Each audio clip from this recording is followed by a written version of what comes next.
Good morning, man. I do apologize, man. I was kind of under the weather, man. I wasn't feeling too good. I woke up a little sick, man. Been having a stomach virus going around, man. A lot of people been catching it, so I do apologize to you guys, man. I'm here in the building. One shot, shout out to you, Marty. AR Trade, shout out to you. Good morning to you guys, man. I do apologize for coming in late. Again, I was a little sick, man, and had to get myself, try to get myself prepared, man. And again, I do apologize for that, man. I really apologize. Let me give a shout out to my latest followers, to Marcano, to Chris, to Ashon, Ricky, Blasco, to Brebnon, and to Miles. I think that's how you said it. I do apologize for that again, guys, for coming in late. But let me give a shout out to the crew real quick, to the guys, the new followers, and also let me give a shout out to my new Twitch sub, Jet. I see you in the building, boss. Who else do I have? I still have Kev in the building. Who else I got coming through as far as my followers? I have Mark. I have upscale. Shout out to you, Jazz. I see y'all in the building. Shout out to y'all for following and for subscribing. Thank you so much for coming through. Let me go ahead and give a quick shout out to y'all real quick, man. Again, I apologize for coming late. Go ahead and shut that down. So let's go ahead, team. Again, if you are new to my channel, welcome to J Trades TV, where we discuss stock, all stock related contents and much more. And we're gonna get it rocking and rolling. And guys, I'm already up in profits. I did went ahead for a swing trade. I already, even though I was sick, still woke up in profits, and we're rocking and rolling. So without further ado, man, let's go ahead and get it rocking and rolling. Go.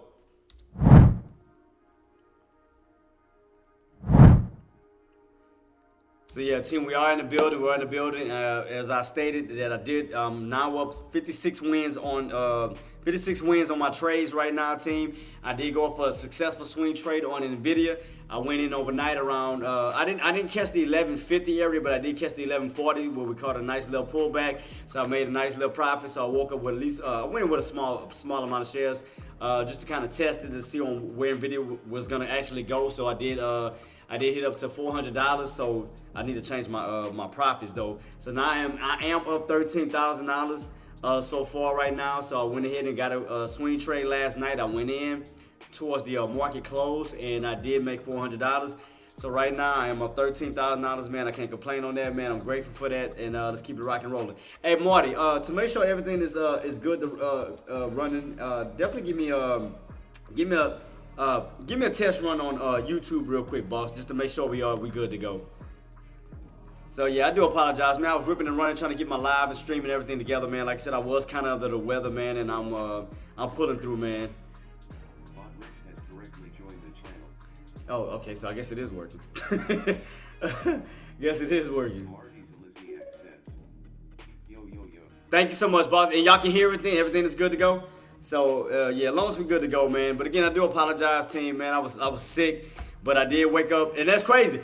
I was sick and still woke up winning. That's crazy. I still now I'm up 56 wins on as far as my winning trades. I went in for a swing trade. I did knock it out the park right now.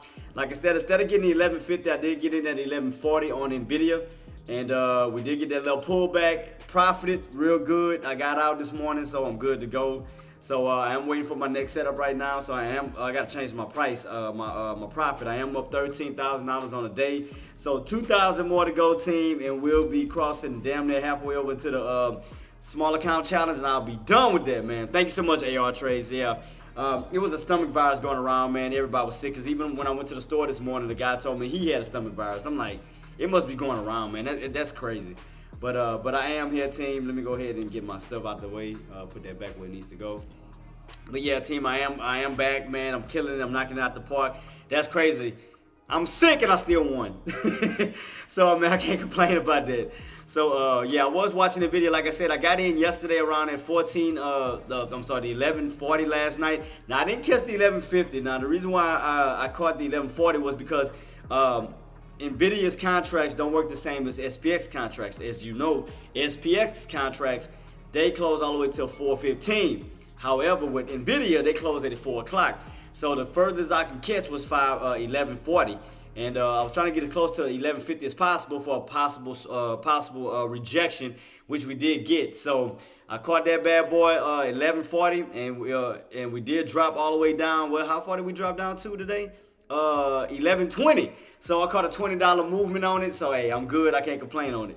So now I am up 13,000. I know I got to change my my profit. So I am up $13,000 now. So $2,000 away, team, from hitting that little mid area of my small account challenge. Let me go to it real quick. Let me see. Let me bring it up real quick. Let me bring it up. My small account challenge. And I do apologize for my tardiness, man. I mean, I'm here. I can't complain about it. I'm here. Your boy here. So yeah, right now, yeah, $2,000 more. I'll be up to 15,000. And then after that, my next challenge is 25 grand, and I'll be done with the small account challenge. And it's gonna be a while before I do another one. So right now, again, $2,000 more to go, and I'll be halfway done with the small account challenge from $100 startup, team. $100 startup, and I'm already about to be hitting 15,000 and almost finishing on the small account challenge. So yeah, right now, man, woke up in profits, so I can't complain about that. So yeah, I did get in. Let me see if I can. Trying to see if I can go to it. Probably can't go to it right now. But yeah, I am waiting for my next trading opportunity. So I did catch a nice successful swing trade on Nvidia. Nvidia caught that nice little pullback, so I'm now waiting on the next setup. So I'm definitely doing that. That's wild. Good morning. Yeah, good morning, Ricky. Now, and again, guys, I do apologize, man. I was sick. I woke up not feeling well, but I wasn't gonna let you guys down, and not show up. I was gonna still show up, no matter if I was sick or not. I'm still here, and yeah, I'm knocking out the park. And again, I caught a swing trade last night. And the crazy part about it, I caught it near the market close because I wanted to see once we got this little bounce. I wanted to see how this bad boy is going to go. So as you know, as I noticed, I do have my line around that 1140 mark. I got in around 1140 and got out this morning around probably like around 1130ish, 1120, about the low 1120s, and I got out this morning. So I took my profit, man. So I'm now up 56 wins on the trade. You can see right here to the far off right hand side. I'm up 56 wins, 9 losses. I can't complain on that. So we doing good, boss. We doing good so far, knocking it out the park. So I am waiting on my next setup. You're holding that pullback. Yeah, I'm watching it right now. So far, I'm watching on a 30-minute time frame on Nvidia that we are underneath that downtrend. Underneath that uptrend right now. So that's holding up as resistance. And we did, how high did we go up today?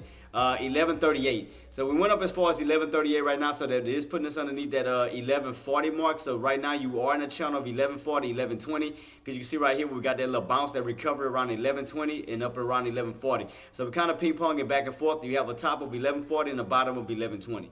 So I am waiting on my next opportunity, boss, that I'm going to be trying to knock this one out the park. So hopefully I can try to get a day trade instead of a swing trade so y'all can see me do it in real time. So I am waiting on the next opportunity to present itself. So I'm waiting on the next setup real quick, boss. So I am sitting on my hands. I was watching SPY for a little minute, but then I seen on how high Nvidia was going, and I did want to go for an opportunity. And D Willie, thank you so much, boss, and good morning to you. But I am waiting on the next opportunity and going for the.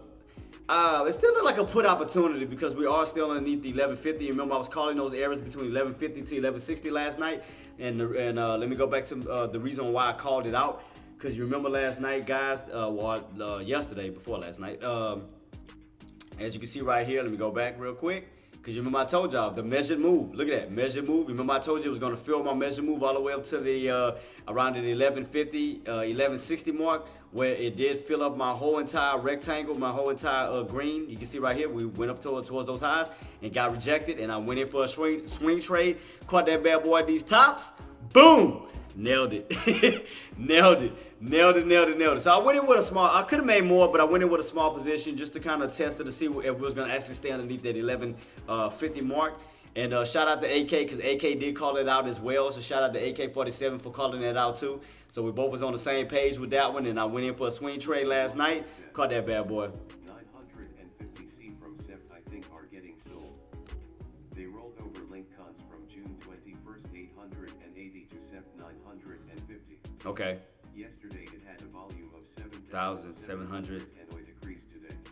Gotcha, boss. Yeah. So I was kind of expecting some type of a pullback today because, again, we didn't have no major earnings. We didn't have no major economic data that came out. So I was kind of leaning on the volatility that psychologically a lot of people was going to see this as a resistance mark and it was going to start to pull back. But we are still in this ascending triangle pattern. But I did take advantage of this top up here. So I did go in forward for a swing trade last night. And I know I got in before, after my live stream and whatever, so y'all didn't get a chance to hear me go in for it. So I did get in at 1140. And yeah, so yeah, it's not. Like I said, we're probably not gonna have a lot of volume. What I'm thinking of, we are getting that push. 950C SEP 20. Gotcha, boss. Gotcha. And that's on what you got that set for? Is that for what stock is that, boss? Let me know. But yeah, I'm still watching these tops. I'm still watching these tops right now to go for another opportunity. So I'm still watching for the next opportunity, going for another put. So I am watching that as long as that 1150 holds, because you can see we hit, we fall. Okay, gotcha, boss. Okay, gotcha. So right now, what I'm looking at, Ricky, that we are hitting, we are still holding up as resistance at this 1150 mark. As you see right here, 1150 get rejected, 1150 get rejected, 1150 get rejected. So right now we are trying to go in a little small rotation right back up to those highs. So you are kind of in a little channel as of now of 1120 to 1150. So let me make a little bracket real quick. And I know y'all sick of me apologizing, but again, guys, I do apologize, man. I was a little bit under the weather, but that's crazy that I was sick and I still profited. That's crazy that I still made bank, waking up in the morning sick and still cashing out. So hey, I can't complain about this. So now, again, as you can see right here, I'm up now 56 wins on my trades versus 9 losses. So hey, I'm almost up to 60 wins, guys. I'm still rocking and rolling, man. Even being sick, and I'm still killing it. So, man, that's letting you know, man, on how determined, on how passionate I am about my career. Shut up. Enjoying the content? Show your support by following Jatrix on all platforms. Link. Let me move this over real quick. Yeah, let me shut that down. Shut that down. Thanks, Stream Elements. I don't need you right now. Thank you. But yeah, Ricky, did you go in for a swing trade or did you go in for a short or are you going long? What are you doing, boss? Are you going long or short? I went in short because I know there was because you remember I kept calling out these tops right here, 1150, and I also called out 1160 as well.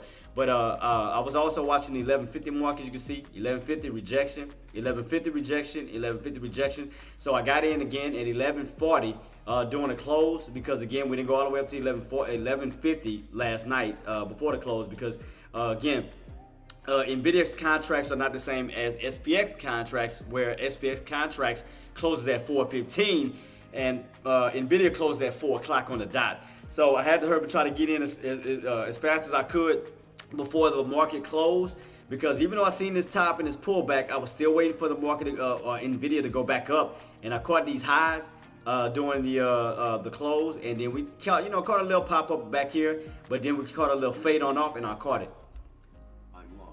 Okay, boss, got you. Got 05/31 1080 and 06/21 1100. Okay. So yeah, but do be mindful. I mean, right now you got to remember though, boss. Like I said, I'm not saying that we're not gonna go up to higher areas. We will, but you got to expect that we will have a pullback as well too. Because right now, you got to remember we broke out from the 955 area. Ran on up to 1,000, ran up to 1,100, now hitting up 1,150. So you do have to expect that we're going to have a pullback, boss, coming up. So which we did have a nice little pullback at the 1,150 mark and pulling back now. So right now we are underneath that trend line right here, and we're basically underneath 1,140 at the moment too. So I'm definitely keeping that on peel right up, keeping this on watch. So we are in this little channel of 1,150 and 1,120, where 1,120 is your support and 1,150 is your tops. So as you can see right here, we rotated back and forth. So you kind of see the channel right now, Ricky, where we're kind of rotating back and forth. But again, do keep in mind we are hitting some tops right now because we did hit the tops of my rectangle, as you can see right here. So do expect a little pullback. So it's not going, so I'm not expecting it to blast on off. I do expect a little pullback for right now, but we're going to stay in this ascending triangle pattern for the push above 1150. So right now, what I'm thinking is, at this moment, we might have a red day today where we have a nice little sell-off, and then we might start to, regain our, regain the momentum when we start to go back on up. But I do think that today, I'm not saying it's going to happen, but I believe that we may be having a red day today, possibly, where we have a nice little pullback where we'll get more buyers to come in and start to push it back on up. So I agree with you, Ricky. I do think that we're going to go up to higher levels, but you have to understand that it's not going to go up forever. We will have a session where we will have a pullback moment where we will come down to some lows and we will have some buyers moving in at some areas. So I think that we're going to have a pullback session today. We might have a red day today, possibly. And because, again, we didn't have any major economic data today. Everything's going to kick off tomorrow, and I do have my charts right here. Yeah, I know. Yeah, I just want you to be. I just want you to be careful, boss. Because again, I want to see you win. Because I just, but like I said, just do expect that we're gonna have a little pullback moment. So yeah, again, I just want to see you win. But I do agree with you that we will probably see some more movements towards the upside. But again, we're just gonna have that session of pullback. As far as today, we don't have anything major as of now. So yeah, so right now it's gonna be a few little auctions here, a few little speakers here. Tomorrow, do keep in mind, guys, 8:30, we're gonna have GDP. We're gonna have initial jobless claims. We're gonna have the international trades in goods. So we're gonna have some more data coming in tomorrow. So that might amp it up a little bit. So definitely keep your eyes peeled on that. We're gonna stay focused on that. Got a good entry, that's why I hold my. Okay, got you, boss. Oh yeah, okay, yeah, because you did say 1100. Ricky Blasco says 500%. Man, shout out to you, Ricky. Yeah, man. Like I said, I just want to see you guys win, man. That's it. You know, again, I'm not doubting your theory of it going up higher. But and again, I agree with you. I think we may go up higher because the initial target that I was setting was 1200. So I still think we're gonna hit that 1200. But I know right now we're gonna probably get that little pullback, and due to the fact that people probably, you know, due to a lot of buyers were still holding. You know, probably from the 955 mark up to the $1,000 mark, up to the 1100 mark. So you gotta take that into consideration of, you know, probably a lot of buyers selling their positions because we are hitting these highs right now at 1150. 1,200 by June 7th. Gotcha, boss. Yeah, and I'm thinking the same thing. I think we may see that 1200 mark as well. So I do agree with you. Ricky Blasco says by the shareholders event, right? Yeah. I agree with you. So I do think in due time we're gonna get that break above the 1150 up to that 1200 mark. But as you notice right now, Ricky, from right here from yesterday, we are in a channel. We're on a channel of 1150 tops and the 1120 bottom. So if you notice, it's rotating back and forth. So we have not broken above 1150, and nor have we cracked the state underneath the 1120. So you notice this area is holding up as strong support, and this area is holding up as strong resistance. So if you notice, we're just basically going back and forth until we either break out or crack. So right now we're on this little channel. So today, I mean, it depends. You know how the volume holds up. I mean, we could stay in this channel until tomorrow, where we will see some more activities happen, whether we get a breakout or crack down. But as of now, from yesterday into today, we are in a channel, just going back and forth right now. So we in this channel, specific channel of 1150 and 1120. So we are in this little channel right now. So definitely keeping this on watch to see where we go. So again, guys, I did have a successful swing trade last night. I killed it. Like I said, I got in at 1140 for that little pullback down towards those 1120s. I got out. Successful trade on my swing trade. And I do agree with Deck that we are hitting these highs. And we will see a pullback. So I did agree with him on that. But I do also think, because the way the volume has been moving dramatically in NVIDIA, I do think that we will eventually get a breakout above 1150 towards that 1200 mark. So I agree with him on that too, and I also agree with Ricky. So I agree with Ricky and Deck as far as it going up towards higher levels, but I also think that, you know, we are hitting these highs where we'll start getting a pullback. So right now we are just going back and forth in this channel right now between 1150 and 1120. So yeah, Ricky, definitely keep your eyes peeled in this channel.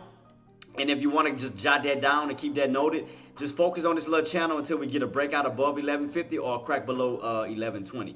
So I think that we're going to be in a little channel as of now. You know, it's just going to be a lot of up and down, back and forth between those price ranges. So we are still pushing up towards that 1150 mark. So I am watching that right now to see on how that's going to hold up at this 1150 range. I'm definitely keep my eyes peeled on that. But do I also think that the market is kind of overextended, kind of overbought? I do. So in order to assure that, let's go to stock charts real quick and see what the RSI is right now. So let's take a look at the RSI real quick just to verify that. And let's go to NVIDIA real quick. So let's go to NVIDIA real quick. Let's take a look at that, where we are. So right now we are overbought right now, Ricky. See. Yeah, Ricky. So right now, as you look on the RSI, we are over in the overbought situation. You can see this. We are in a 70. We are in the 79. So we are way overbought. So we're definitely looking at. And also, and that's on a daily. So let's go to a weekly. So as we go to a weekly, even on the weekly, it's overextended. See that? Let me close this out. Apologize about that. We are in a 79. So that's way overbought. So it is due for a pullback. Now, I'm not saying on when it's going to happen. You know, I mean, because if you notice, even when we had these strong movements before in the beginning of the year, NVIDIA didn't care. NVIDIA still stayed in the overbought section for about From what? From February. I'm sorry. From what was this? Let me go back to my inspection. So that was the February, but we was in the overbought section all the way to. No, I'm sorry, that's the wrong one. Wait, where am I at? 24. I apologize. From January all the way to April. Damn near April was what? Almost 3 months. We stayed overbought, and then we finally pulled back. So about 3 months. 3 months we stayed overbought. So Nvidia didn't care about that. So that's why I'm thinking that could we see a repeat of that where we can stay in the overbought section for for a little minute, get a little small pullback, but then go back on up. Those puts are going to pay millions. Yeah. Cause like I said, Not gonna take NVDA here. oh yeah, 100% agree pullback is due. yeah, it's due. But I think we're gonna still kind of stay in the overbought area. Cause like I said, look at this right here. Bosco says. Below 1,100 sheesh. Yeah, I mean, like I said, Nvidia did not care. When it came, as far when it came down to the what was it right here? Yeah, daily. So right here you can see, even though we stayed overbought, look how long we stayed in the overbought section from January, the beginning of January, all the way till March, about 3 months, and then we got that fade on out. So that's why I just want to ask myself, as we are in this overbought section in Nvidia. Could we see a repeat from January to March again? Where we get these little small pullbacks, not a major pullbacks, but a small pullback, where, you'll have more buyers than sellers still. Because we did break above 955. We are in a bullish territory, so I'm thinking that the bulls are not going to care because we are in a bullish territory now versus a bearish territory. So that's what I'm thinking. And why we still see how we're still getting a strong push still. So that's what I'm still thinking. I'm still thinking it's bullish. So I agree with you. So I still think it's gonna be bullish in a sense that Says. Trading options, right? yeah, boss. I'm trading options. I'm trading options. So I did catch the little pullback. I caught the little pullback this morning. I caught that little pullback down here off my swing trade. So I got in and got out. So I didn't want to hold it long term due to the fact is the volatility in Nvidia and knowing the fact is we are still pushing up towards these highs. So that's why I didn't want to just risk it right now until I know for sure bears are moving in strong and give us a full confirmation that okay, we are the bears definitely taking over. We're definitely pulling back on down, but right now we're still holding up very bullish to say that we are getting these pullbacks and to say that we are at these tops. It's like bulls don't care. Bulls don't care. Bulls are still pushing. Look at this. Look at this. They still pushing. They don't care. And then you back on top of this trend line. So that's why I still think that Nvidia is bullish. So I'm gonna agree with you on that. I'm definitely gonna agree with you that Nvidia is definitely bullish. AMZN to 200. Let me check it out, boss. Amazon. Let me check it out. Let me check it out real quick. Amazon. Oh yeah, and yeah, Amazon is going on a run right now. Yeah, I think Microsoft too, huh? Yeah, Microsoft. So your main blue chip companies that's running as of now is Microsoft, Nvidia, Amazon, and I think Apple too, right? Apple's catching a little bounce, but it's still kind of more. Yeah, so we still got a little bit of room to still run. So I mean, it's still looking bullish overall. Let me see what SPY's doing right now. Did SPY bounce up that 25 mark? Let me see. Yeah, we didn't go all the way back down to the 25 mark. We're definitely bouncing and trying to go back on up. But do keep in mind on SPY traders, if you are trading SPY, do keep in mind you are still underneath that 527.80 mark. Because do remember that held up as strong support.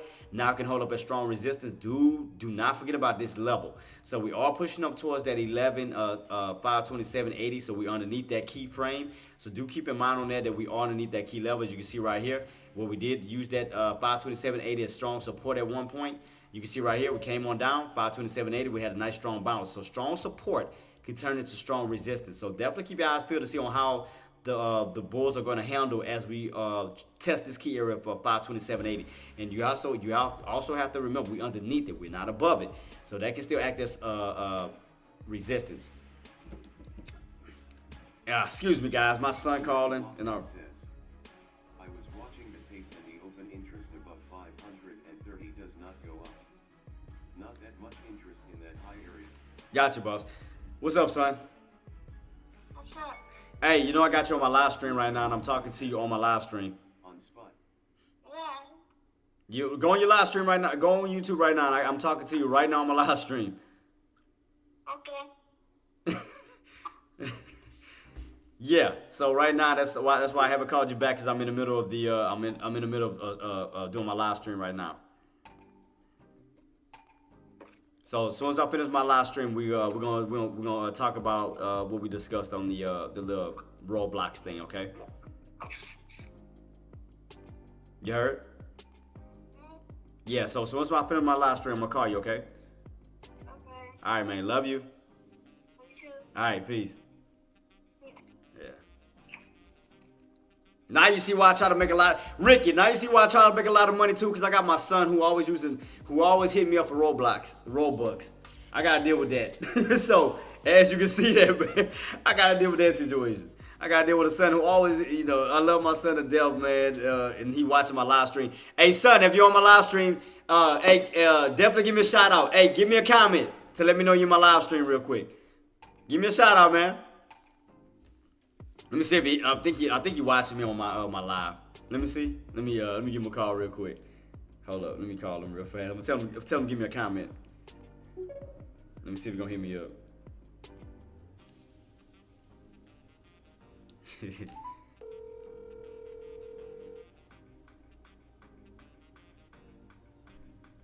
Oh, now he don't want to pick up. Now he don't want to pick up. I know, right, man, dude, them kids don't realize the amount of money we spend on this stuff, because I guess in their mind, if they break it up by asking us in different times, that it's gonna be like the prices or whatever is not gonna be a lot. I'm like, they don't realize we adding this stuff up. This is costing us. But again, due to their age, they don't, the responsibilities, they don't see that from our point of view. So they just think of it as, oh man, it's just a little bit of money for Robux, this day. Oh, it's just a little bit of money for Robux that day. So again, they're not thinking about it the long term on how we look at it, D. Willie, on we add this up. Like, this is adding up. Like, we are putting money towards these people's pockets who created this. We spending money. We're not benefiting from that. So, but again, they're young, but you know us, man. We love our kids to death, and we'll go above and beyond to make our kids happy, and we fall into that trap of giving in. Let's just be honest. We fall into the trap of giving in, man. We done been there, done that, boss. As many times as we want to say no, we fall into it, man. He is cheating, educated, free, and going Facts. in the future. Facts, Ricky. Facts. On a meeting, boss. Be back after lunch. Appreciate you, boss. Appreciate you, boss. And thank you so much for coming through, man. We'll still be here, man. And shout out to you for your profits right now, man. Do the damn thing. Shout out to you, man. Exactly. It's hard to tell them no. It's like you tell them no 1 minute, but then you give in and then go back and say yes. I'm like, damn it. But man, it's like, I mean, especially if they deserving of it, I don't blame, I don't blame you, D. Willie, because I'm in the same boat. Because, our kids do an excellent job, whether it's school. They're good kids, man. But again, they just don't understand the finances and understand the money that we put in towards it. It's not like stock trade. Like, we put money towards this and we make money from it. It's like when we put our money towards Robux, we're not benefiting from that. The people who created it benefit from it because we put money in their pockets, but we're not making money from that. We're not getting no return. But again, we can't make the kids understand it at that level. So, but again, we love our kids to death. They worth it, man. And as much as we say we don't want to spoil them, we spoil them. Let's be real. We spoil them, man. We spoil them. So yeah, we're in the same boat, man. Cause I tell my son no plenty of times, but then I'll back door about a few days later and say yes. I'm like,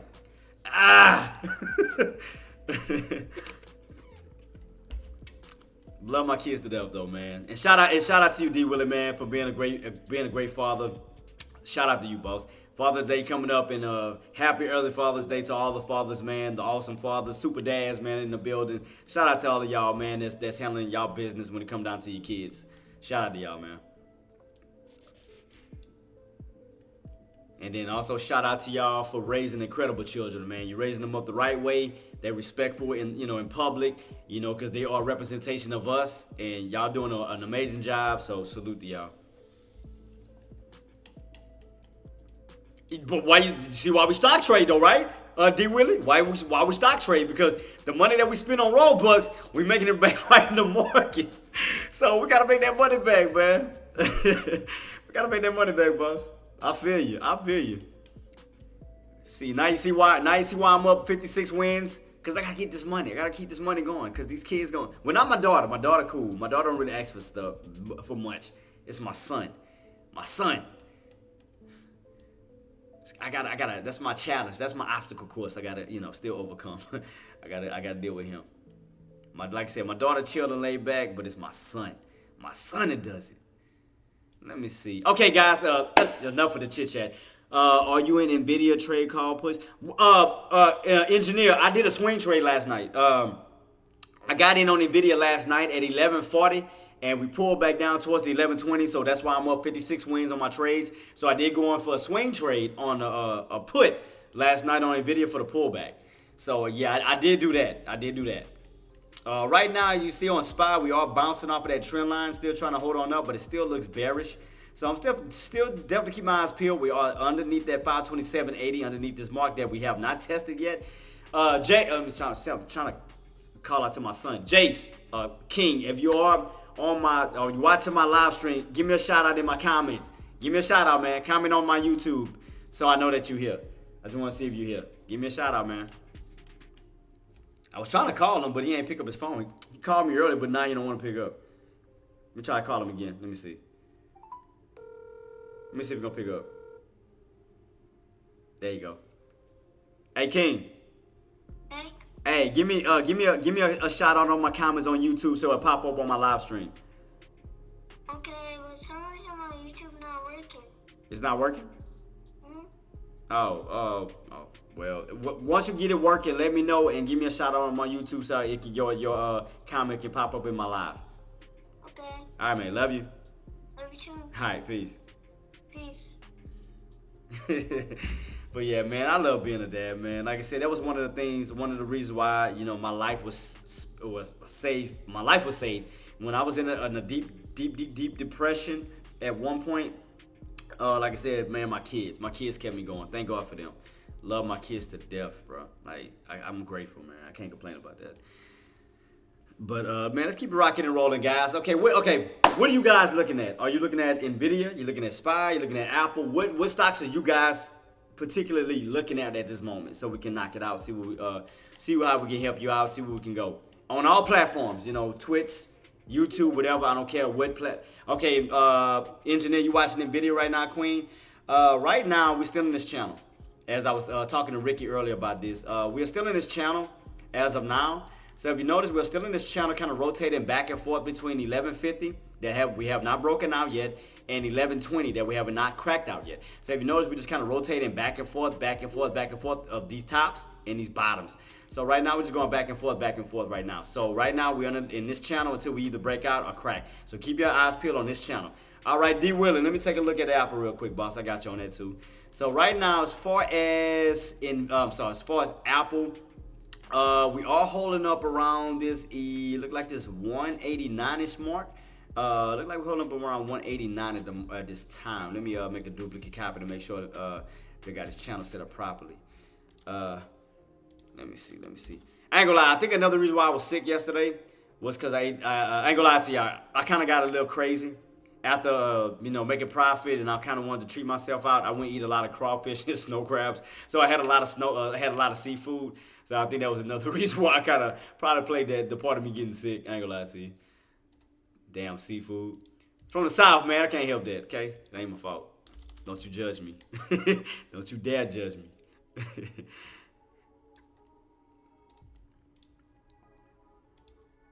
I ain't gonna lie, I might go to Golden Corral today. I mean, I bought some food to cook, but I might go to Golden Corral, tab the buffet real quick.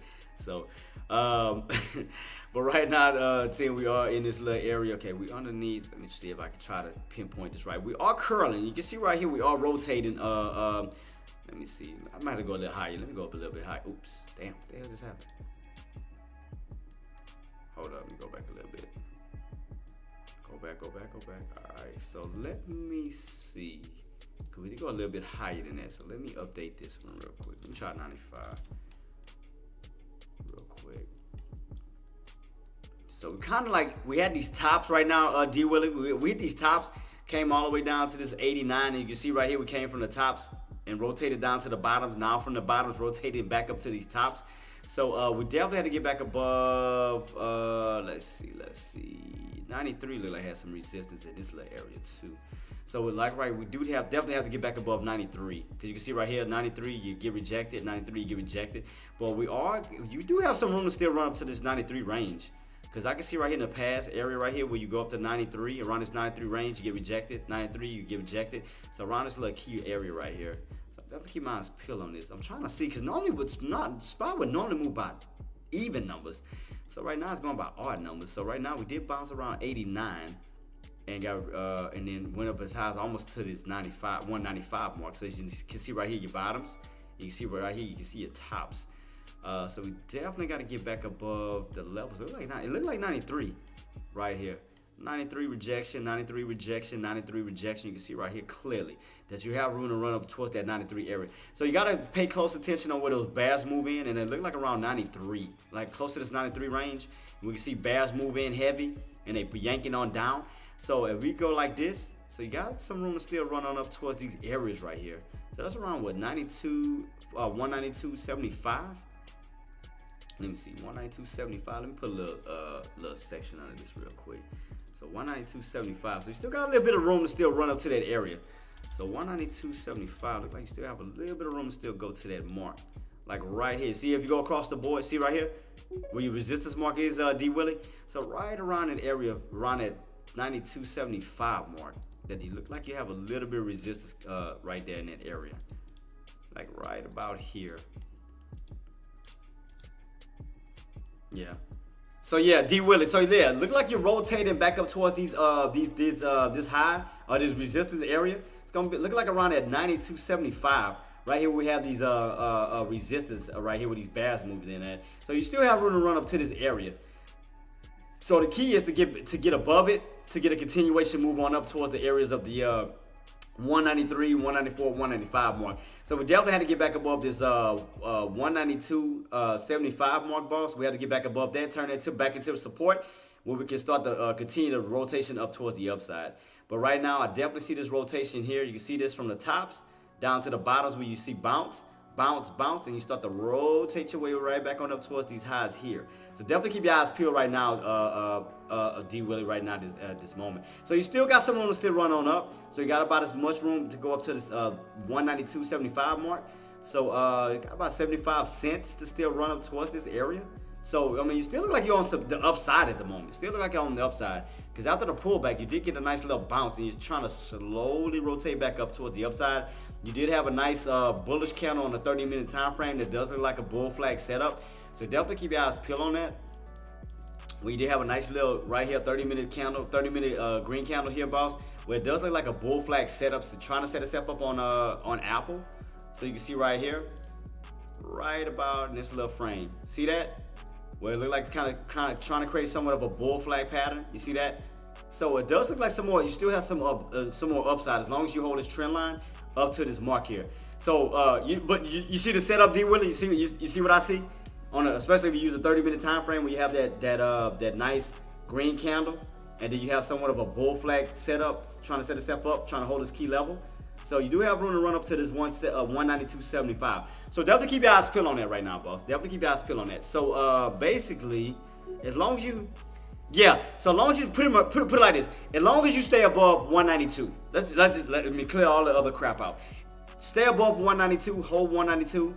You got room to run up though that 192.75. So the main focus is stay above 192. Stay above 192. You got 75 cents to run up to this key level. You break above that key level, you got room to run up to that 194 up to this 195. So just pay close attention to this setup. As long as you hold this frame, boss, you're good to go. All right, guys. Anything else? I mean, any other stocks y'all needed me to look at right now? So we didn't cover the Nvidia. We didn't cover Apple right now. So right now, so far so good. You're looking good on this. As far as SPY's still in this downtrend setup still. That we're still underneath that 527.80. That's going to be strong resistance. So right now you are kind of in the middle of this little channel here at the bottom. So you kind of go right back across the board. We had this nice little bounce and you move back on up. So you still got this little demand zone here. And you also have this resistance zone here. So let's focus on this particular channel right now. As of now, we're going to do that. Man, I'm just still crump though, man. I'm just still crump. I hit that swing trade. I ain't gonna lie. I was like, the way that Nvidia's going, I'm like, I wonder if I'm gonna actually be successful on the swing trade, because the way that the volatility was moving on Nvidia, it kept going up. And me and AK-47 called out and Active. I see you in the building too. Shout out to you, Active. Me and AK-47 called out around he called out 1150. I called out 1150 and 1160 because I didn't know the actual range that it was gonna get topped out at. But we did have the same mindset that was in the same areas of around 1150. So you remember I called it out because you remember I told y'all it was gonna fill up that rectangle that I had on my 180 chart, and I'll break it down to you. So that was the reason I trusted my pattern, and I got in for that put for the tops. And we got a nice little sell-off this morning, and I got in, got out. Now I'm up 56 wins on my trades, and I know I have to boost up my so now I'm up 13,000. So dude, killing it. Hey team, killing it so far, man. I can't complain on it. So right now I'm killing it on my trades. No losses. I ain't caught a loss. I don't know how long right now. Been a minute. So right now we're gonna definitely focus on with SPY. We're gonna definitely focus on this little channel as of now. So we're gonna focus kind of like in this. Let me go. So yeah, we're gonna definitely focus on this particular channel.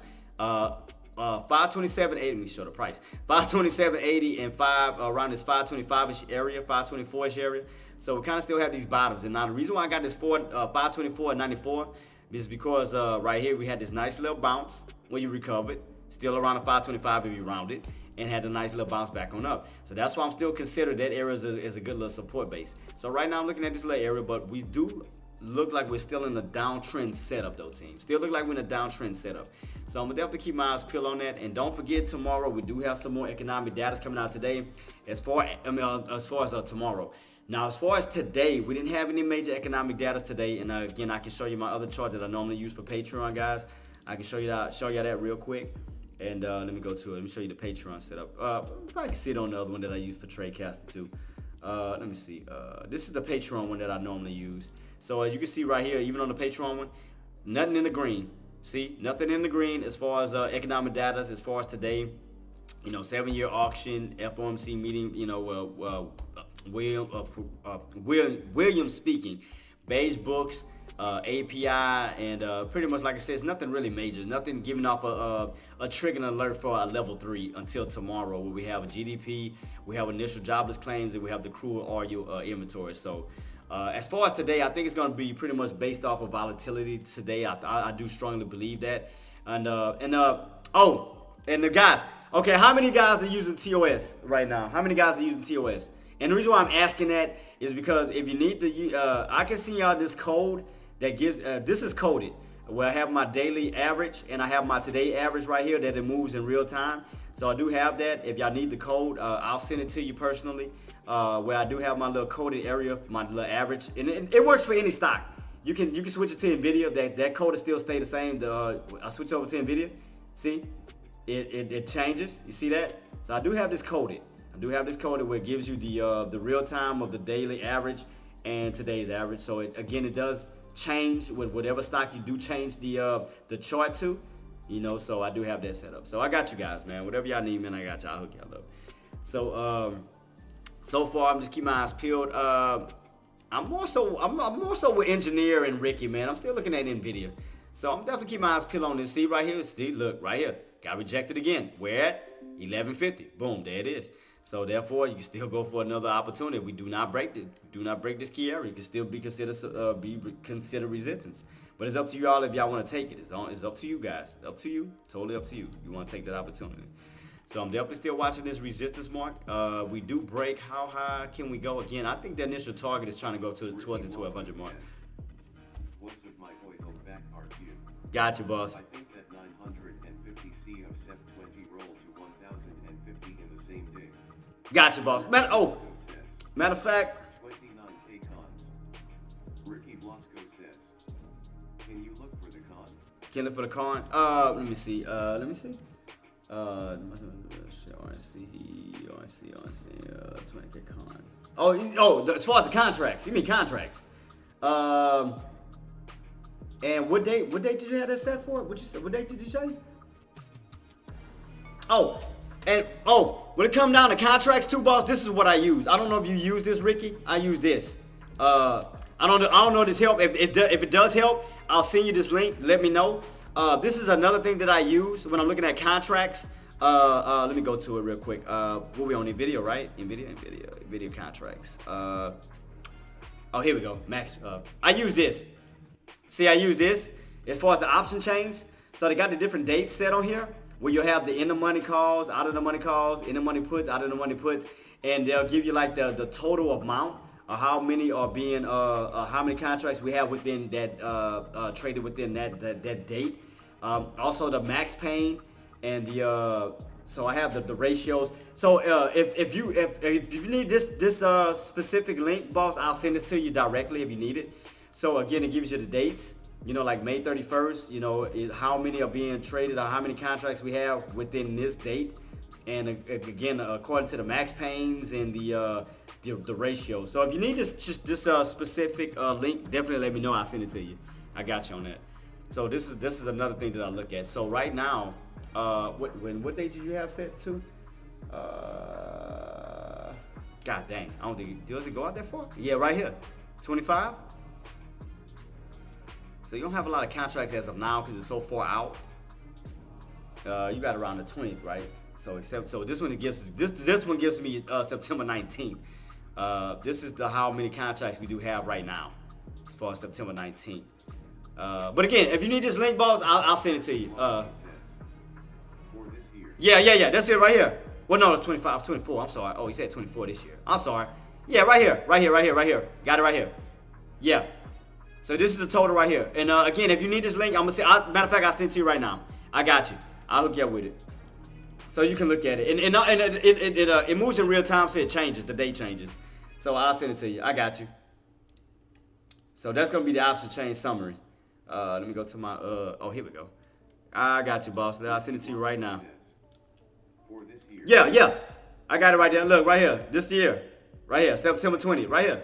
2024. See what I mean? So it gives you all the information. I got you. NVIDIA's option. I'm going to put in NVIDIA's option summary. All right. I got you hooked up right now, boss. You good to go. Make sure I got the right one. Wait. Did I use the right? Oops. Let me see. Hold up. Ricky Blasco says, have you used Heart? I'm about to check, boss. Hold up. Let me, all right, cool. Says, Got you. $NVDA option summary, link. Got you. Sent you the link. Got you hooked up. Just in case you need it. What did he ask? Have you used board chart? No, I ain't gonna lie to you. No, I have not. I don't. I keep it, personally, boss, I keep it as simple as possible, man. I do. I keep it as simple as possible. Like, I mean, I just use this. And again, just using this setup, man, like I said, I'm up 56 wins on my trades. Look at this. 56 wins, 9 losses. I use simple things like this. I'm a pattern trader. I look for patterns. I look for channels, you know, uptrends, downtrends, you know, things like that. And that's how I win. I just go for my patterns and I make money off of that. I make it as easy as possible. You know, I make it as simple as possible. I mean, I've been using this for a while, and it ain't never failed me. God's honest truth, and I've been winning. Look at this. All I do is put a line around 1150, and look right here. Rejection. 1120, bounce. I mean, it's about as simple as you can make it, you know? It's about as simple as you can make it.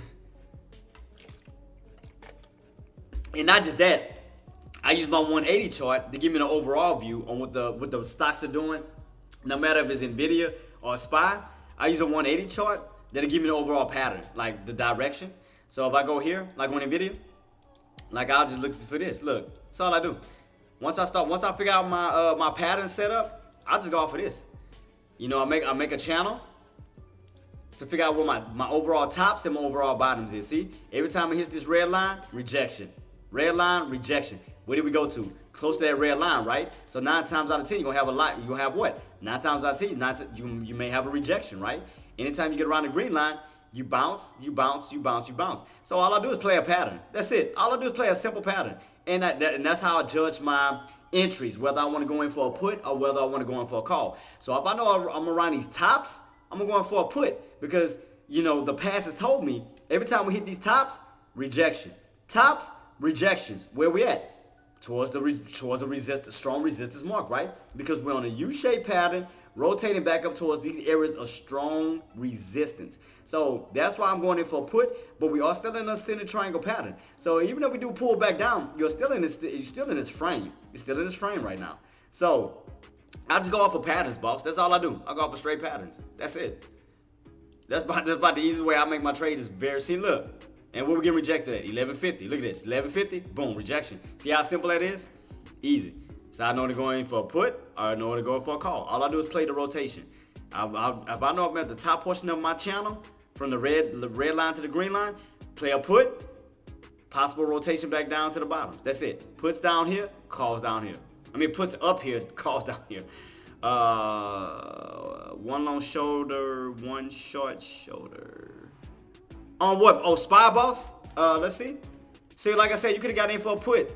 Ran up towards these tops, going for a put. All you do is ride the rotation. Watch the rotation. All you do is go up, down, up, down. That's it. It's about as simple as you can put it, boss. About the simplest way you can make it. So, once you understand your price ranges, like 1150, 1250, and you understand your channel, play the rotation. Up, down, up, down, up, down. So you know up here, puts, down here, calls. That's it. Calls, puts. That's about as simple as you can put it.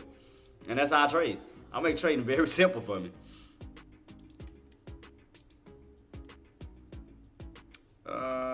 Let's see, what these lows at? Lows. NVDL on the put side.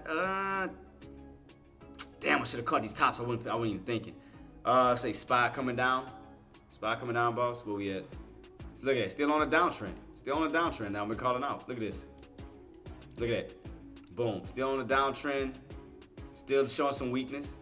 So, I mean, my thing is, all you got to do is understand the patterns. Understand the pattern setups. So you got to ask yourself, what pattern are we on? We're on a downtrend pattern. You can clearly see this. Rejection, fall. You just downtrending. And right there, the market is telling you what it's doing is downtrending. Just like NVIDIA. So NVIDIA, go to here, what the market is telling you. That now we're hitting tops. You see that? Because you detested this multiple times. You can see it here.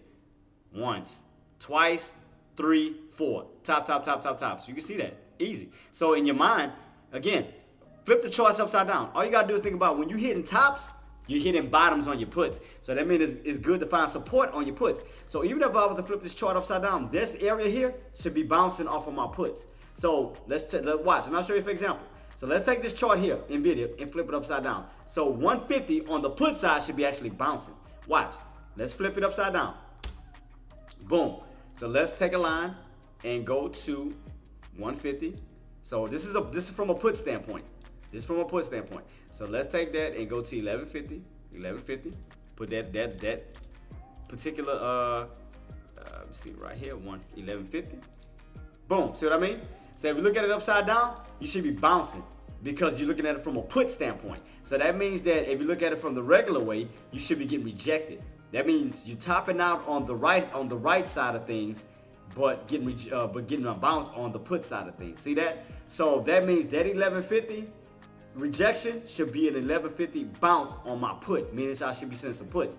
So if I go back the other way, the normal way, it should be getting rejected. See that? Notice that?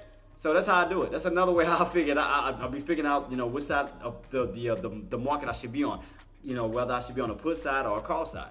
So if I see this topping out on the normal side at 1150, that means that again, it should be bottoming out on the put side 1150. See that? That's all I did. I just flipped the charts upside down. Boom, bounce, put. That's it. About the easiest way to look at it. Flip the chart upside down, and half the time, if you get more advanced into doing this, you don't even have to do that. You don't even have to flip the charts upside down. All you gotta do is think about it in your head. Okay, if you're going for a put and this is topping out, in your mind, you're thinking about the charts upside down, that means that area should be bottoming out. So this should be more of a put opportunity where the puts is finding a support area and bouncing off of the rejection of that stock. That's it. That's about the easiest way to look at it. Easy way to make money. I got to the point I don't even have to flip the charts upside down. All I do is think about the charts in my head upside down. So again, that top on the normal side should be a bottom on the put side. That's how I do it. That's about the easiest way. Or again, play the channel. Easy. Like I said, we're in a channel, play the channel. Play the rotation. Tops, bottoms, tops, bottoms, tops, bottoms, tops, bottoms. Why am I calling out this channel? Because think about it. We have not cracked that 1120. Because even though we did pull back, look what we recovered. 1120. Holding up a strong support, right? We haven't broken out of what? 1150. So play this channel. Play that to the best of your abilities. Catch the tops, catch the bottoms. Catch the tops, catch the bottoms until that channel itself is no longer needed. Until we break above 1150 and go towards a higher bracket, okay, then we'll slowly move our channel on up. Why? Because that area will be no longer resistance. That area will now be support. Because now you're turning a ceiling into a floor. Because now we'll be bouncing on top of that area. But as of now, we haven't broken above 1150. So we have to consider it as resistance where you get rejected and come on down. Get rejected, come on down. Get rejected, come on down. That's about the easiest way to put it, team. Once you start to understand a channel, that's why I always break down the E-Lead. What is the E-Lead? If you go back into the E-Lead phase, that is, we go through this all the time. We talk about this lesson all the time, team. E-Lead. Let's go. Well, what's my lessons? Right here. What do I talk about all the time? Right here. E-Lead. Environment, levels, entries, and exits. Remember that. Environment. Environment is the content, is the movement of the market. You know, what are we seeing at the moment? Are we seeing an uptrend? Are we seeing a downtrend? Are we seeing sideways moving where it's in a channel? You have to understand what environment are we in as far as the market as far as today. So again, what is the environment? Let's go to environment real quick. The environment is simply the market structure, the context of the market. What is the levels? Your levels. The level is simply the determined price point of support and resistance levels in the market. So again, right now you already know what the E and the L stands for, environment and levels. So we already know what our levels is. We already know what our environment is. What is our levels? 1150, 1120. What is our environment? We are what? These are the four states that the market moves in. Trending state, ranging state, breakout state, reversal state. Okay, so let me ask you this, guys. Even you, Ricky. By looking at we go through four transitions throughout the market. Trending state, ranging state, breakout state, reversal state. Now, by looking at what I showed you on my chart, what state are we in right now? Even TradeCaster, what state are we in right now, guys? What state are we in? What state are we in right now? Are we in a reversal state? Are we in a ranging state? Are we in a breakout state? Are we in a reversal state? What state are we in right now? Exactly. Thank you, Marty. Ranging state. We're in a ranging state because we're going sideways. So, exactly. Thank you so much, Marty, for that. We're in a ranging state. We're going sideways. We are in a ranging state. So, we understand what the E is. We know what the environment is. Now, we have to understand what the levels are, which are your resistance and support. Now, we didn't establish the ranging state. We established the environment. Now, we have to establish the levels. Support resistance. We know what their support resistance is. 1150, 1120. Now, after that, you go to the other E's. Entries and exits. Now you figure out, okay, if you're going in for a put, this is my entry, this is my exit. If you're going in for a call, this is my entry, this is my exit. That's E-Lead. That's about it. Shout out to you, engineer. Yep, Ranger State, Queen. Exactly. But Queen, by me breaking this down, guys, now you start to see how, like, it's just the same thing over and over and over. When I go over E-Lead, environment, levels, entries, exits, it's the same thing over and over and over. Establish the environment, then establish the levels, then establish your entries, then establish your exit. E-Lead. That's about as simple as you can make it. Take that formula to every trade that you do. Figure out the environment, figure out the levels, figure out the entries, figure out the exits. That's about as easy as you can make your trade. That's it. Instead of guessing. Like, oh man, because I know a lot of people, like, if I wouldn't put these lines, people wouldn't even know. Like, if I would take these lines off like this, and look, if I do this, take all of this off, I don't have no help. Now, okay, without no lines, how many people can really see something? How many people can really establish a pattern? How many people can understand the environment, the levels, and entry and exit to understand on, okay, it looks choppy. What should I do? How can I enter this? Where's the tops? Where's the bottoms? What state is it in? See, again, without the lines, It's like you just kind of figuring, you're just guessing. You're guessing. But if I put my lines back, you can clearly see it. See that? See how easy that is? Boom, done. That's why I put lines to make it as easy for my trading as possible. But yeah, that's it. And that's the thing, and that's the same thing you guys should do for your charts. Do the same exact thing. Well, and to me, what helps me out when it comes to this, that's why I go to bigger time frames. 30 minutes, an hour, 2 hours, whatever the case may be, because your candles are more compact, it looks more neat, it's less mess. You can get an overall view of what the market is doing, where it's going, what is resistance, what is support. But look, 30-minute time frame, look how clean and neat it is. I can clearly see and get an overall idea. Look, tops. Had you would have got in on put, look, possible rotation. Look at that. You see that red candle after hitting this tops? Look at this. Have you been at these tops, catching this top right here? Look at this. Because you already got the confirmation that every time you hit 1150, you get rejected. 1150, you get rejected. 1150, you get rejected. 1150, you get rejected. So had you would have went in with even with a small amount of shares, if you would have got in at 1150, took a chance on it because you have way more reward than you have risk, then you could have been already at the top of 1150, riding this bad boy down. Because you got to ask yourself, you see a red candle. Do you see that? Do you see it going back up to your entry? No. So that means it's going against your entry, which means that you're building up cushion, which is giving you a lot of more comfortability. It's stressing you out less. Now the market is working in your favor because your entry is way up here at 1150, and look where the market is moving at. Look at the prices. Is that anywhere around your level? No. Look at where it's at, 1130. So you're already up 20 cents. Around 20 cents ish, because it hasn't gone all the way down to 1130. But if you notice, look at the cushion. Look at the cushion you have. Look at that. Your entry is way up here at 1130. Look where the price is moving at. You got so much opportunity and time to figure out what you want to do next. You know, do I want to take 10 cents? Do I want to take 20 cents? Do I just want to just ride the rotation on down? But you see how much comfortability that you have to make a certain choice when you get a good entry? See, if you're way up here at 1150 and look at the prices, where is that right now? You can choose whatever the hell you want to do. You can choose 1140, you can choose 1130, you can even choose down on 1120. But you have cushion. You got a good entry, you're comfortable, you understood the patterns, you understood your elite, you understood the environments, the levels, the entries and exits, you good. Done. You understood the rotation. Every time you rotate to the tops, 9 times you're gonna rotate down to the bottoms until again, this channel is no longer needed. Right now and as of now, this channel is needed because again, we haven't broken above 1150. Nor have we cracked 1120. But again, if we're getting in on a put, we know where we can possibly ride this bad boy on down to 1120 because all we're doing is riding a rotation. And even if you get in on a call, you get in at 1120, you can ride the rotations back up to where? 1150 because we haven't broken out of it. But you see what I mean by understanding your entries and your exits that'll make it so much better so you don't have to panic out of your plays. You don't have to hit cancel 24/7. It's like once you understand your support and resistance, play the rotation. Going for puts, okay, you're gonna roll 9 times out of 10. You want to rotate down to these bottoms. If you're going in for a call, 9 times out of 10, you want to rotate back up to these tops. That's it. It's about as easy as you can make it, team. Again, until this channel is no longer needed. When is it no longer needed?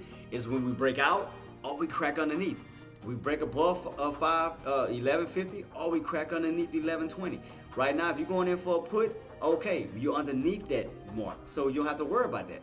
Now you can just worry about these prices on down because your entry is up here. Same thing for a call. You get in for a call and it's going up, it's away from your entry because the prices are moving up in value. So that's it. It's about the easiest way to put it. And again, and I was stating, we may be in a channel today because we don't have any major economic data. We don't have any major economic earnings or anything coming out. So it's going to be basically solely based off of volatility today, which is going to be a lot of up and down, up and down, up and down. So no matter what stock you look at, understand the areas that you're rotating around for the moment and play off of that. That's it. Where's the overall resistance? Where's the overall support? And just play off of that. And another great way to confirm that is take your days and put them together. And what I mean by that is you don't have to just look at today's intraday. Put all your days together. Take last week for crying out loud. Take last week's movement and try to put it together to see if you can see something. All I did was take yesterday's movement into today and realize that we're in the same exact channel from yesterday because we have not broken out and we haven't cracked down. All I'm doing is playing the same exact channel from yesterday because that area or those price points is still holding some type of value.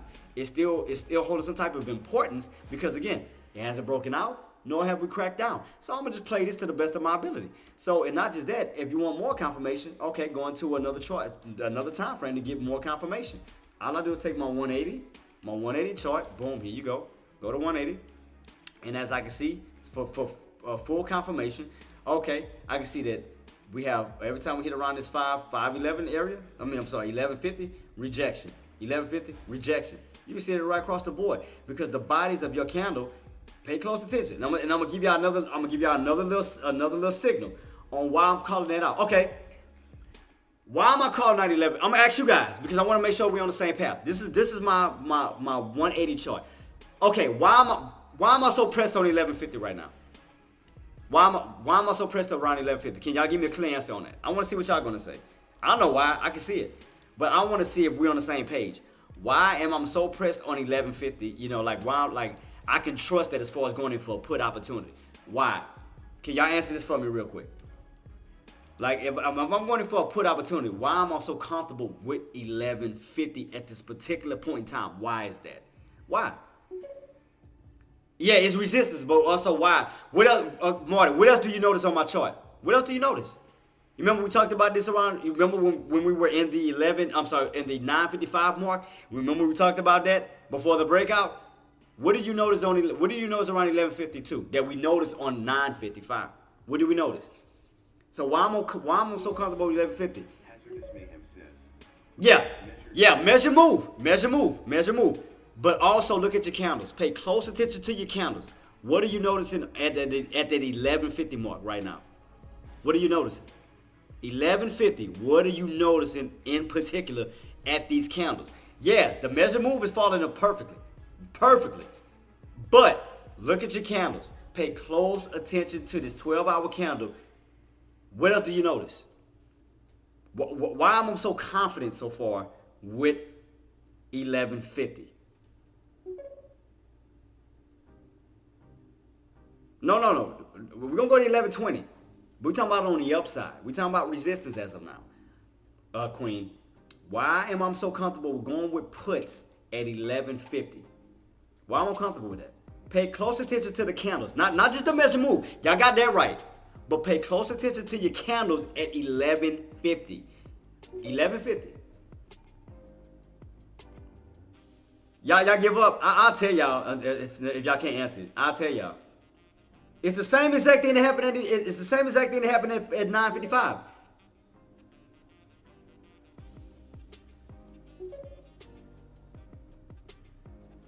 Look, team, look at this area. All I'm doing is looking at this area. That's it. Why am I so comfortable going with a put at 1150? Hazardous Mayhem says. Oh. Exactly. The bears are sitting in at that level, Marty, correct.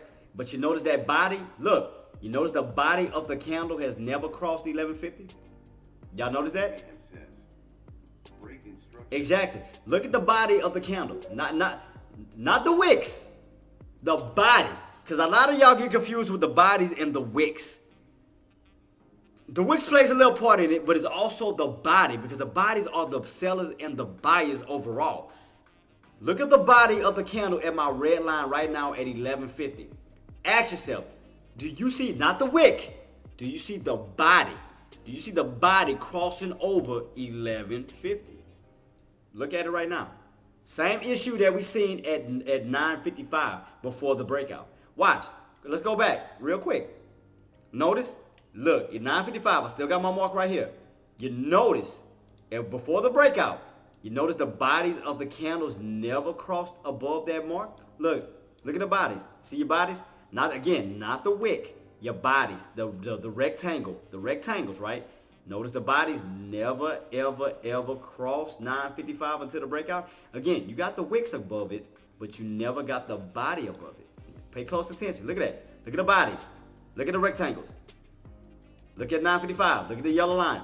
Look at the bodies. Never got across what? 955 until we got what? The breakout. Now the body, the rectangle finally crossed above 955. Now, Why am I so cross? Okay, so let's go back. Why am I comfortable? Okay, why am I so comfortable with 1150 right now on NVIDIA? Why am I comfortable? Why am I comfortable? Now can you answer that now? Since I done broke down 955. Look at my red line. Look at my red like okay, look, let me take off my trend line real quick. Let me take off with all of this. Yada yada yada. We're gonna just focus on the red line. Why am I so comfortable with going with 1150? Why am I so comfortable going with 1150 at NVIDIA? On NVIDIA? Why? Why is that? Why am I comfortable? No, exactly. The bodies of the candle itself is not crossing above what? 1155. If you notice, you hit, you fall. You hit, you fall. Now again, you got a wick, an upper wick above it. That's cool. But the body itself, the rectangle, has not stayed above 1150, which means that you are getting stuffed at this area. That means the bears are controlling this area. The bears are guarding 1150. Let me go back this way to see the price. The bears are controlling and holding and protecting 1150 because even though the wick has got above it, the body of the candle hasn't. Again, pay close attention to 955. How long did that take? Look, go all the way back. Look, we're gonna go back. Look at the bodies of the candles. Notice that? None of the bodies of the candles never came across 955. The wicks have, but the bodies of the candles itself has not went above until the breakout. Same thing up here. If you notice, the bodies of the candles have not crossed 1155, which tells me that that is being heavily guarded by bears, which also tell me that it's a put opportunity. So, vice versa, even if you go on the downside, if you go down here, the bodies of the candle hasn't cracked underneath. Look, it's another way to understand your calls. So if you take a duplicate, let's see what the body of the candle is. Where did we close at all the way down to this bottom? Where's the close? Where was the open? Open was 1095.68. Let me see. So 1095, let me make a duplicate copy. So 1095.68. Oh, goddamn. Let me copy. Goddamn. Let me make that many.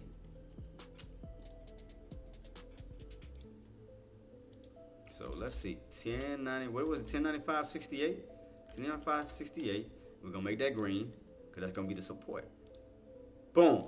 Notice the body on this side didn't crack. I mean, we had a lower wick, but look at the body. You notice that? The body stayed above around at 1095.68, and the body stayed underneath 1155. So you notice your overall resistance and support that the bodies are not allowed to go past. You notice that? Yeah, you notice that? Pay close attention. I mean, I understand we look at the wicks as well. Nothing's wrong with that. We look at wicks, but you gotta look at the wicks on the upside as far as resistance, and you gotta look at the wicks on the downside as far as support. Because you gotta understand, yeah, we got a wick down here, but did your body go past it? Did your body stay underneath it? Did the body confirm that we're, because you understand, it's not about the wicks, guys. It's about the close. It's not about the wicks, it's about the close. Yeah, the wicks, the wicks has went down here, but the body closed here. The body stayed on top of this area. So that means your buyers are holding this area. Vice versa. Yeah, the wicks went above 1155, but the body was not allowed to go above it. So if you notice that, the bodies, look at the bodies of the candle, not the wicks, the bodies. See that? Your body's got stuff here, your body's got stuff here, which is causing a what? A nice pullback. You notice that? Because the body of the candle was not allowed to go past 1155. Vice versa. On a pullback, on a bounce. Yeah, you got a lower wick, but the body of the candle, the body was not allowed to go beyond that 1095 one. Let me go back so you can see the price a little bit. So you see, if you notice that, look at that. You notice the wicks and the bodies are different. You notice that? Which one gave you more of an impact? Look at that. Even though you got a wick, but look where the body was at. That made more of an impact to move on up. And look at that. The body made more of an impact to come back on down. So you notice the two? You notice that? Notice the channel now? Now you notice the channel? We're not looking at the wicks. We're looking at the bodies of the candle. Because look what happened when you got back on top of 1095. Look at the impact. Boom. Nice strong move back on up, right? Okay. Look at 1155. See that? Look at the impact that it's causing because the body is not allowed to stay above it. So that means you're getting a stronger pullback, which is exciting the bears more, which is causing a nice little pullback on down.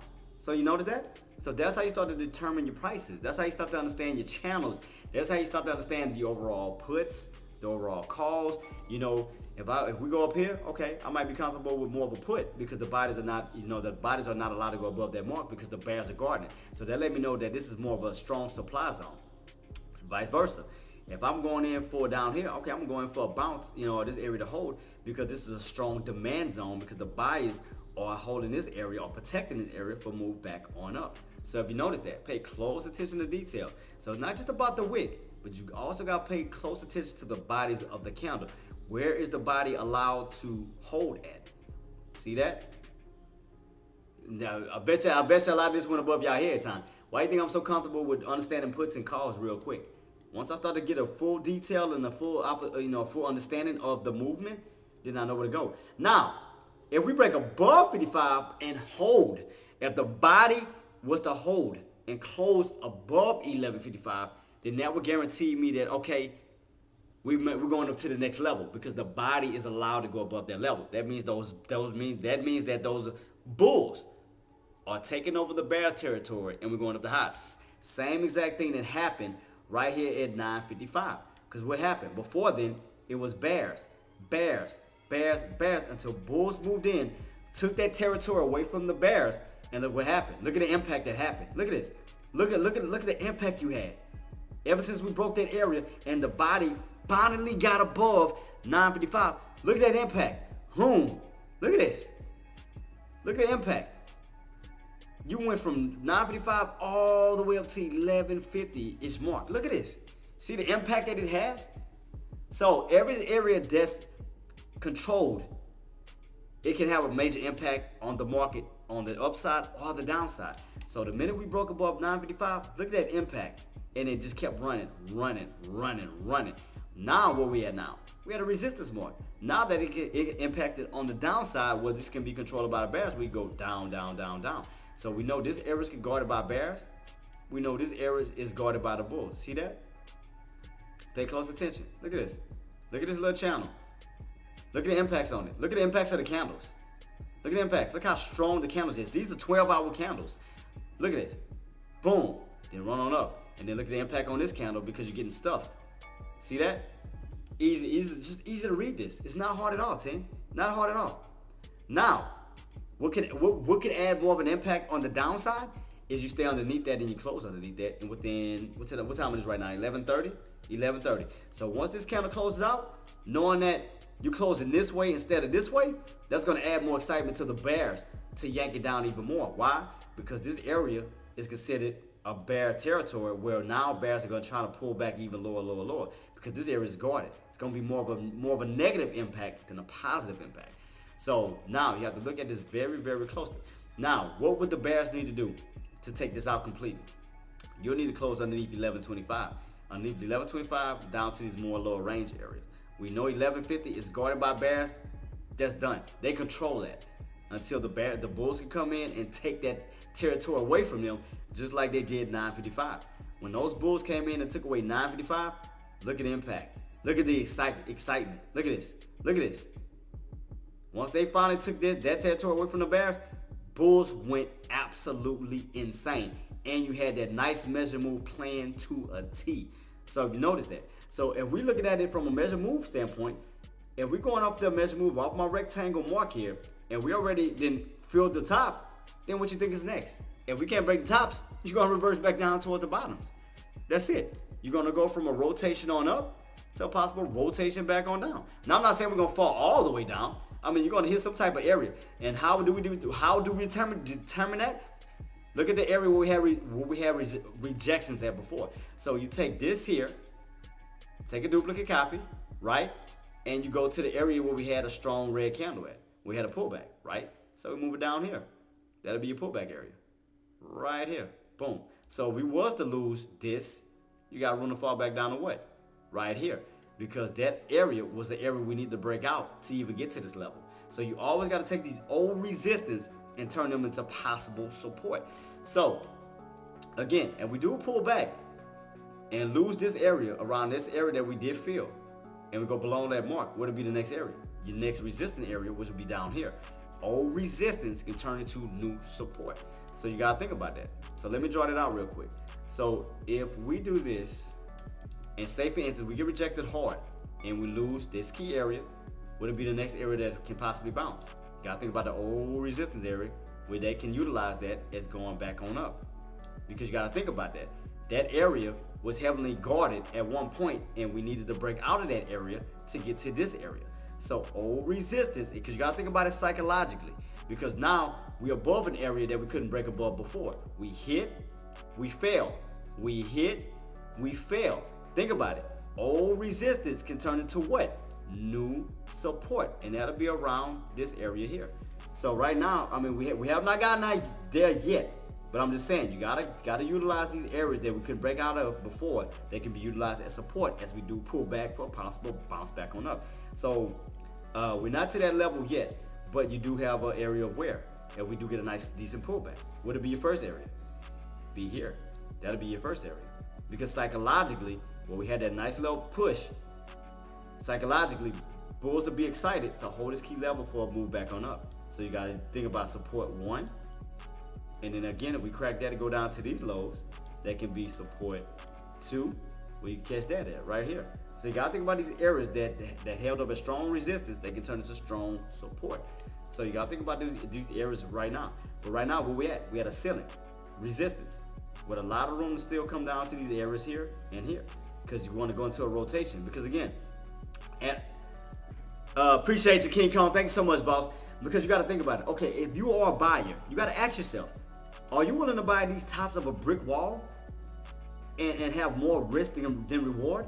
Or would you rather wait for a pullback where you can get into a lower area in a more safer area for a possible bounce where more buyers are located? That's the strong demand area, because we see the proof where we have a strong red or green candle at. So I would rather wait for a pullback away from a brick wall down here into a safeguarded area that'll reverse my risk and reward, where I will have more reward than risk, because I'm getting into a lower area for a possible reverse back on up towards the brick wall. Now, the reason why I said those are normally better, like, okay, let's just start at this first support line here. Let's start at this first support line. Let's just say we pulled all the way back down. Let's just say that, for example. Okay, why would I trust this area? Why would I trust this area to go back on up?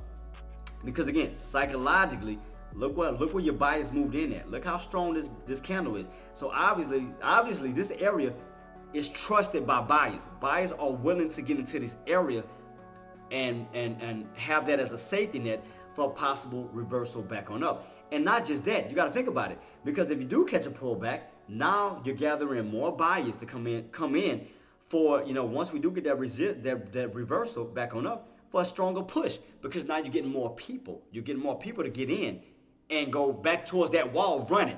Now you're having more people for a bigger impact to break this wall and bust. Think about it. Look what happened at 495. Look at 955. You didn't have enough buyers. What happened? You got rejected. Then you came back up to that wall again. You didn't have enough buyers. Boom, got rejected. Then you went back on up. Came back on down. Got more buyers to move in. And then that space got tighter and tighter and tighter and tighter, where you had more buyers. Look at this. If you notice that wick, you gotta understand this. You also gotta take these wicks into consideration. Think about this, because before that wick formed, that whole body of that candle came all the way down here. So that means that these were buyers. So buyers got excited. So that was more buyers coming in. Buyers. Then you had a strong impact that had a push that needed to be made to get past that brick wall. Once you got past that brick wall of 955, look what happened. Look at the impact.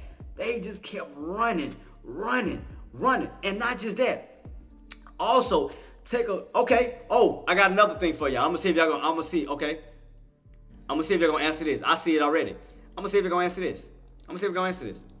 Okay, Marty, King Kong, Engineer, Ricky, Hazardous. Why y'all think is another reason why we're getting rejected so hard right now? Think about it. Why y'all think we're getting, and I see it right in front of me. Why you think we're getting rejected so hard right now too? At that 1150 mark? Look very closely at my picture. What's something else y'all missing? What's something else y'all missing? That y'all didn't call out. Think about it. I'm gonna see if they're gonna answer it. Again, King Kong, Marty, Engineer, whoever else is watching. Like I said, who else was in the building? Ricky, Hazardous. Guys, look at my picture right here. Why you think that we're getting a nice rejection around at 11:55 at this area right here? What's another reason? No, not just that. Marty, look very closely at my chart, boss. What are you missing right there? What you missing right there? Pay close attention. What else you missing? Why do you think we have room to fall? I'm gonna say the key words. Why do you think we have room to fall? Look at that brick wall at 11:55, and why do you think we have room to come back on down? Look, pay close attention to my chart. No, not just the body under. Y'all missing something. Y'all missing something very, very crucial too.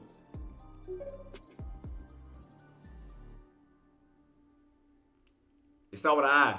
You start with an I. An I. Is it okay? That's one. Overextended. Off of what? What is it overextended off of, Marty? What is it overextended off of?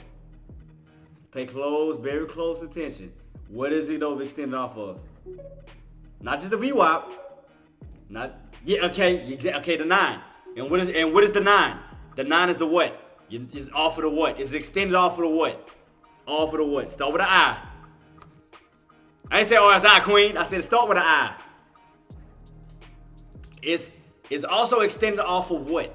You said, but Marty, you're on the right path. You just said it. You said the 9, but the 9 is a what? It's extended off of what? Off of the what? Start with an I.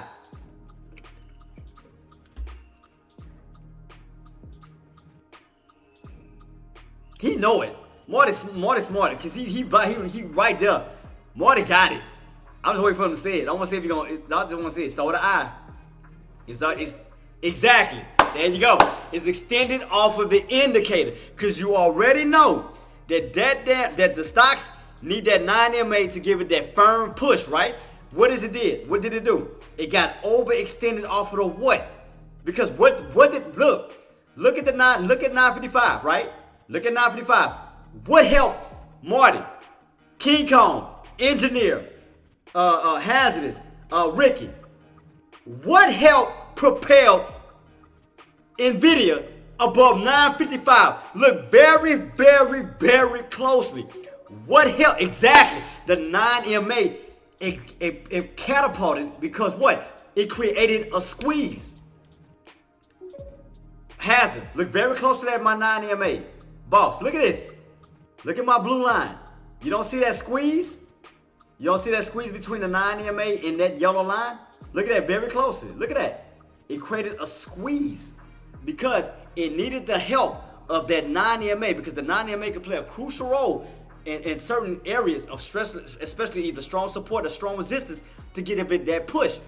Now, as you can see right here, look. And even if I draw a line, that 9 MA, right?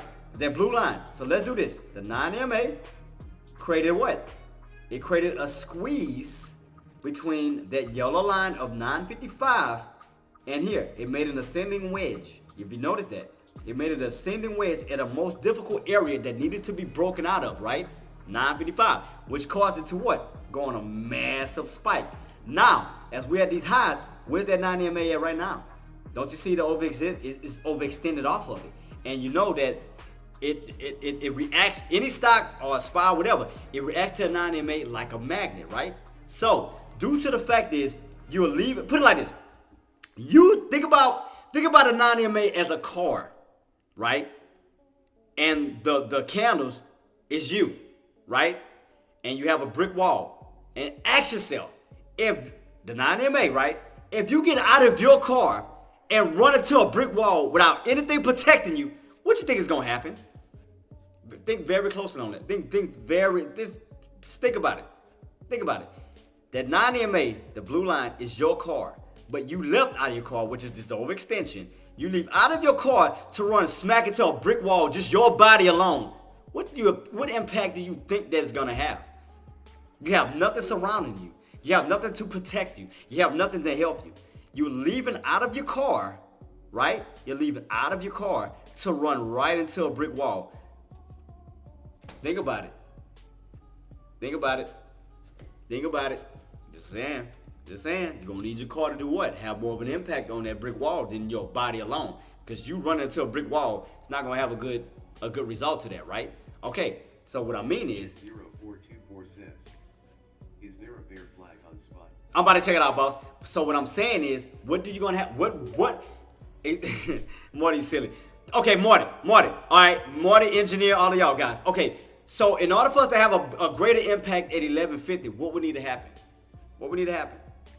You can't do it by yourself. So that means is you're gonna have to return back to your car, which that means you have to return back to that 9 EMA. Because you're going to have that 9 EMA move up with you to that mark, right? Because look what happened at 955. That 9 EMA, blue line right here, 9 EMA, 9 EMA, 9 EMA, 9 EMA, and look what happened. You got in your car, you broke that brick wall, and look what happened. Look at the impact. You ran. But look what happened here. You jumped out of your car, which is the overextension. Your car is all the way over here, and here you are running right into a brick wall by yourself without no help. Not gonna be a good result. So what would you need to do? You would need to return back to your vehicle, which is the 9 EMA, and now use the car to have a better impact. Now you get it. Now you guys get it. Now you catch on to what I'm saying. Because that means is if you need to return to your car, what does that mean? You're going to have a pullback because you're going to have to go back to your car to go back on up to have a better impact. Same thing here. Look what happened. Look, prime example right here. Look, let's go back. I got a good example right here. Look at this. When you went up towards that 955 by yourself. Says, keep in mind that split is coming 10:1 NVDA going to lose steam June 1st into 6/10s. Yeah. I'm waiting on it. Oh, boy, trust. I'm waiting on it. Appreciate the two hazards. But think about it. Look at this blue line. Towards up to my yellow line. We're going to erase all of this first. We're not going to even think about this. We're not going to even think about the breakout. We're going to go right back to the line, the yellow line. Let's start over, right? Look what happened. When you got out of your car to run up towards these highs, what happened? You had to return back to your car. When you ran out of your car to run up to a brick wall, what happened? You needed to return back to your car. When you ran out of your car to hit that brick wall, what happened? You returned back to your car. Now, when you and your car together ran into that brick wall, look at the impact. Boom! Brad going out. Now, look what's happening at these highs. You ran out of your car to run into a brick wall by yourself. What do you think the results is gonna? What do you think the ending results is gonna be? It's not gonna be good until you get that 9 EMA to move up with you towards these tough resistance areas. Now you get it, guys. See? Look at this. Now this is in real time. Look at this. Your 9 EMA is way here. Look at that. You're going to a brick wall by yourself without no car. Your car is way over here. You done left it at the damn street. You running right into the brick wall by yourself, smacking it. Boom! What do you need to do to have a bigger impact? You're going to need to return back to your car because you're going to have to need that EMA to move up with you towards these tough resistant areas. You're going to have to. Right now, that means that by you getting out of your car and running into a brick wall and your car's down here, that's an overextension. That's overextended. So that means it's not going to have a great impact right now. It's not going to make a big move above that key level because you don't have the assistance of the 9 EMA. See that? See, when you have the 9 EMA, when you're on top of it, float on it, bouncing on top of it, look the impact. You bounce on it. Look, you bounce. But when you get overextended off of that 9 EMA and you're up here by yourself, it's not going to have the same powerful impact because you're by yourself. So what will you need to do? You're gonna have to return back to that 9 EMA. So meaning that you're gonna have to have a pullback down to this area to get right back close to your to your 9 EMA to move with you back on up towards those highs. So now y'all get it. Now you get it. So in other words, you're gonna see some downside. In other words, on NVIDIA, you're gonna see some more downside coming. Now, did I make that clear for you guys? I tried to break this down to a car analogy. I know that was weird, but I had to break it down to a car analogy. So that means that you're going to tell brick wall without your car, brick wall without your car, brick wall without your car, brick wall without your car. What do you need to do? Return back to your car in order to have a bigger impact. So that means that NVIDIA is going to have another pullback coming. Just to let you know. Crazy, huh? How I broke that how I broke that down, huh? Crazy. I know. But again, I do this to do this with you guys. I want you to have fun, man. So if you notice that, why you think you're still in this channel without breaking out yet? Because you left out of your car. You hitting the brick wall, you coming back on down. You hitting the brick wall, you coming back on down. You hitting the brick wall, you coming back on down. You hitting the brick wall, you're coming back on down. Which is thus is leaving you in this channel because you can't break it without the car. So again, if you look at it on a 180 chart, look where your car is at. Your car is way down here, you way up here. So that means that you are overextended. We done looked at stockcharts.com and seen it on the weekly and the daily that you are what? Overbought, which means that you are what? Overextended, which means to what? You're gonna pull back eventually to a certain key area. So, I had to break it down, man. I had to break it down. Sorry about that, man. I had to break it down, though. I had to break it down. But yeah, man, because again, I want you guys to win, man. Just check the news tomorrow. We have lots of news. Yeah. I know that's what I'm saying. That's why I said today, Marty. I think today was gonna be more solely based on volatility today, because we didn't have anything major today. That's why I kept putting it out there. You remember I told Deck that yesterday. I said that everything's gonna be solely based on volatility today, and everything's gonna probably start to rock and roll tomorrow. Now, tomorrow can either help or hurt it even more, because we don't know what's going to be on the data. We got a jobless claims coming out tomorrow. We got GDP coming out tomorrow. We don't know if it's going to help it. We don't know if it's going to hurt it. We don't know until the data comes out. So at the moment, instead of trying to guess things, the best thing to do, figure out the patterns right now. We know right now NVIDIA is hitting a brick wall. We know NVIDIA is hitting a brick wall right now. Until that 9 EMA starts to move up with it, look how much room you have to fall back down to it. Because you have to understand that 9 EMA is treated like a magnet. You leave from it, you're going to return back to it eventually. So that's what I'm saying. You're hitting a brick wall right now. Brick wall, brick wall, brick wall. That's almost like a repeat of 955 again. You're hitting a brick wall, you're going to pull back down eventually. You're going to pull back down because you already hit these highs. You went on a massive run. You got massively overextended. You know, again, you run into a brick wall without the senses of the indicators. So 9 times out of 10, yeah, you're going to get you're going to run up, pull back, run up, pull back, run up, pull back, run up, pull back. It's just up and down, up and down. It's going to be back and forth. That's all it's going to be. Have you noticed? We haven't even left out the channel yet. So everything is proving my theory correct. Because look at that. Have we broken out of 1155? Nope. Have we broken out of 1120 yet? Nope. So what that means? Channel, channel, channel, channel. So you got to play. So the best thing to do, if you still want to play in video, but play in that price range to the best of your ability.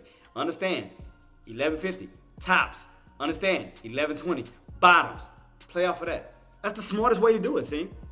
Until you get a breakout, all crack down. That's it. Smartest way to do it.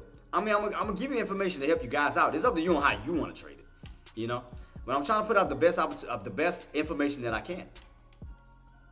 So I hope that the information that I did put out helped you guys out. I hope you did. You know, Ricky, Hazardous, you know, Marty, for the rest of you guys. I hope that, you know, the analogy that I did break down, I hope they helped you out as best as possible. You know, as far as the car and the body run into a brick wall. I mean, it's about as simple as you can get. I mean, that's just some common sense stuff. You get out of a car, run into a brick wall. You know the impact of that. You know the results of that. It ain't gonna be good. So, I mean, that's why I try to break it down as simple as possible. So again, like I told y'all, right now, this is considered a brick wall. 1150, brick wall, brick wall, brick wall, brick wall, until those indicators move up, you get more buyers to move in, and you get above, and you get the body to get above 1150 and close. Therefore, that's going to turn resistance to support. Other than that, that's going to be considered a brick wall. That's a brick wall right now, team. Brick wall, brick wall. You can see this. Look, once, twice, 3, 4, brick wall. Easy to see that. Where resistance is at. We see this. So I hope they help you guys out, man. Like I said, I like to try to break things down in a fun sense too, man. I like to have fun with it. I want you guys to be comfortable. I don't want you overthinking, you know. All right, let's see SPY. Let's see what SPY doing. SPY is still downtrending. We still haven't got it back above what? 2780. We haven't cracked. We're still holding above 25. So he's still in this channel too. So that open is holding. So this is the open. So your open is 2568. So it's holding in between the open and those tops of it. Watch. Let me move up the line just real quick. I'm gonna show you. Say 1120. I'm sorry, 525.68. So let me move the price up real quick. I'll put it back to where it's at. I know where it's at. So the 25.68. So right now you are in this channel as of now. Boom, because you came on down. See that? You see how it's easy to spot channels? Spot channels, spot patterns. It's easy. Boom, find a bottom. Boom, done. Now let's find the top. We know where the top is at, around 2780. Why? Because if we go back into the past, where did you have the strongest support at? Around 2780. So strong support can turn to what? Strong resistance now that we in the present. Boom, easy. So, I mean, it's easy ways to find these price points, team. So you don't have to guess yourself into these positions and put yourself in a position you shouldn't be in. Understand the movement. I mean, that's it. That's about the easiest way to put it, team. You know your bottom's at, you know where your potential top's at. So notice I said potential tops. I didn't say that's where the tops is at. Potential, because we based it off the past on where strong support is, because that's where the buyers moved in at. They trusted that area to go back on up. But you have to understand, we lost that area. We underneath it.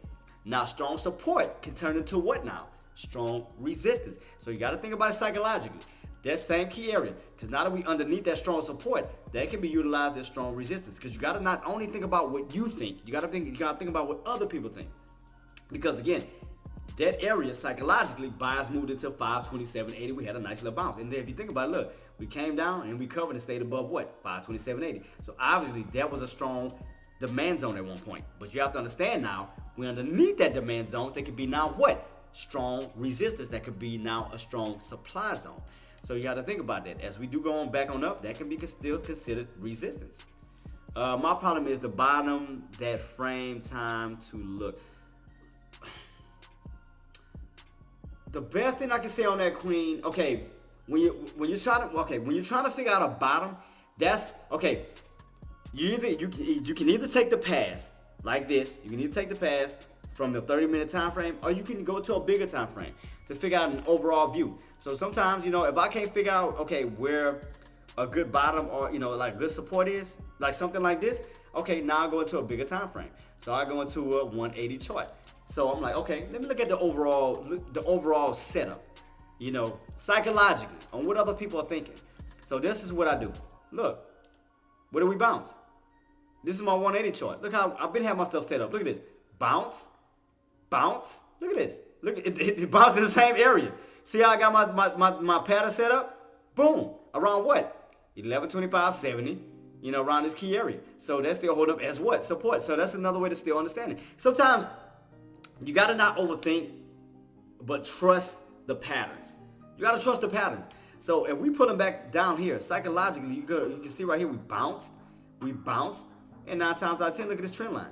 Trend line, you bounced, you bounced, you bounced. So you got to trust the trend line, because every time that we come down to that trend line, you got to think about it psychologically. These buyers are moving in.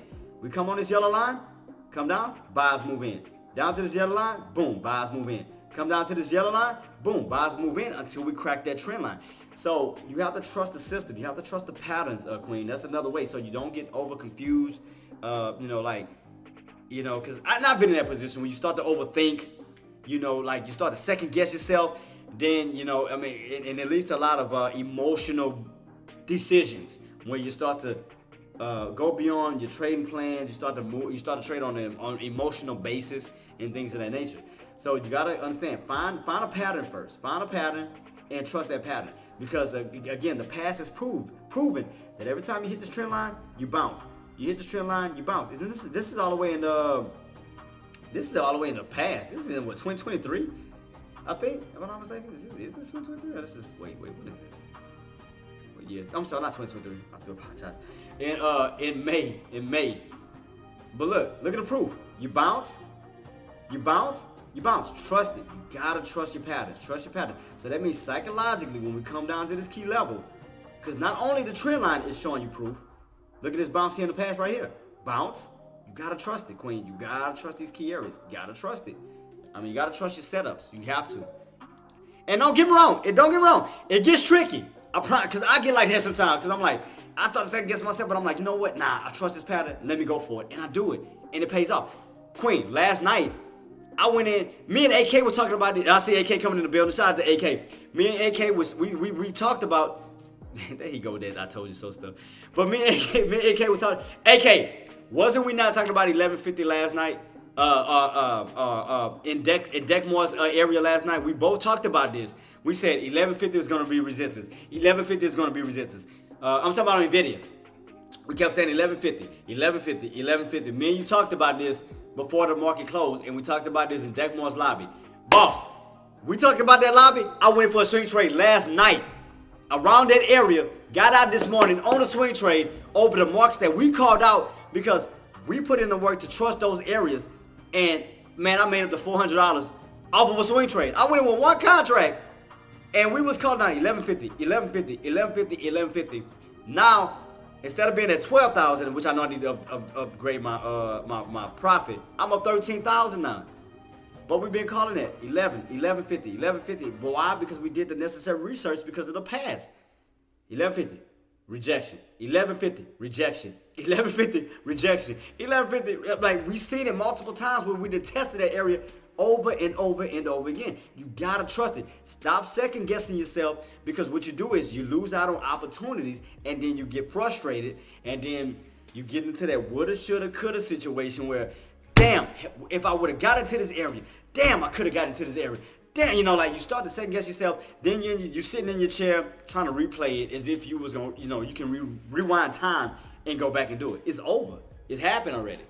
So, and Queen, you have to understand this. For the rest of you guys, the market does not get, and I'm going to be honest, excuse my language, the market does not give a damn about your feelings. So, you have to make the best of the opportunities, Queen. You have to. Because, again, I get like this sometimes. And I'm going to be honest. Sometimes I start to second guess myself. I'm like, I get paranoid. But after that, I'm like, you know what? Bump that. I'm going for it. And I do it. Like last night, I went for a swing trade. As the market was going up on NVIDIA, I waited. Yeah, I went for a swing trade last night, Queen. I got in on NVIDIA. Right here. I got in on a swing trade once we got back up towards that 1150, because we kept saying that. We kept saying 11, me and AK, we said 1150, 1150, 1150 as far as rejection. So last night, as the market was closing, I had a small window of opportunity. So as I waited for that bounce back on up, and we went up here around 1140, 1145. I got in. I got in right here. Boom, around this little area, and I held overnight. So I already knew. I trusted that 1150 area was going to hold. And as we did get in this morning, what did happen? We fell. Boom, down to what? 1120. I got out. I got out of that bad boy. I caught it. I got out. I caught my profit. Boom, done. So, but again, I trusted the system. I did my necessary research. I did my homework. Matter of fact, let me update my profit. So, because I know a lot of people saying that. Yeah, I made 400 off of that trade. So, yeah, I'm up in profit. So let me go ahead and update that. So I'm up 11. I'm up 13,000. All for just a small swing trade. A small swing trade. That was it. I didn't even go in big. I went in small. I went in small and still made profit. So now I am up 13. All right, come on. Update so I can finish this. I am up in profit. Yay. But I did my homework. Man, y'all gotta understand why I don't do it to brag and throw it in y'all faces, but y'all gotta understand the work that I put in, man. While people are sleeping, while people on WorldStar, Instagram, and all this other crap, like late at night after the market closed, guys, I'm still in the market. I'm still watching the market even after the market closed. Like, I do not close my charts out. I'm just watching. I'm analyzing, I'm going over all my chart, my time frames to make sure I have the upper hand, and that's how I win. I don't guess these areas. I put in the homework. And then I share it with you guys. Boom. Up. Hey, Queen, I'm almost to 15,000 on my small account challenge. I'm almost there. Yeah, now you can see it. 13,000. But yeah, I'm almost there. I'm literally almost to finishing the small account challenge. The small account challenge target is 25,000. I am almost there. From a $100 startup, team, I started with $100 in my account, and look where I'm at right now, 13,000. I'm up 56 wins. Can't see my hand. I'm up 56 wins on my trades with 9 losses. Come on, man. I started with $100 from scratch, and I'm up $13,000. So what I'm saying is, you guys can't tell me it was not possible.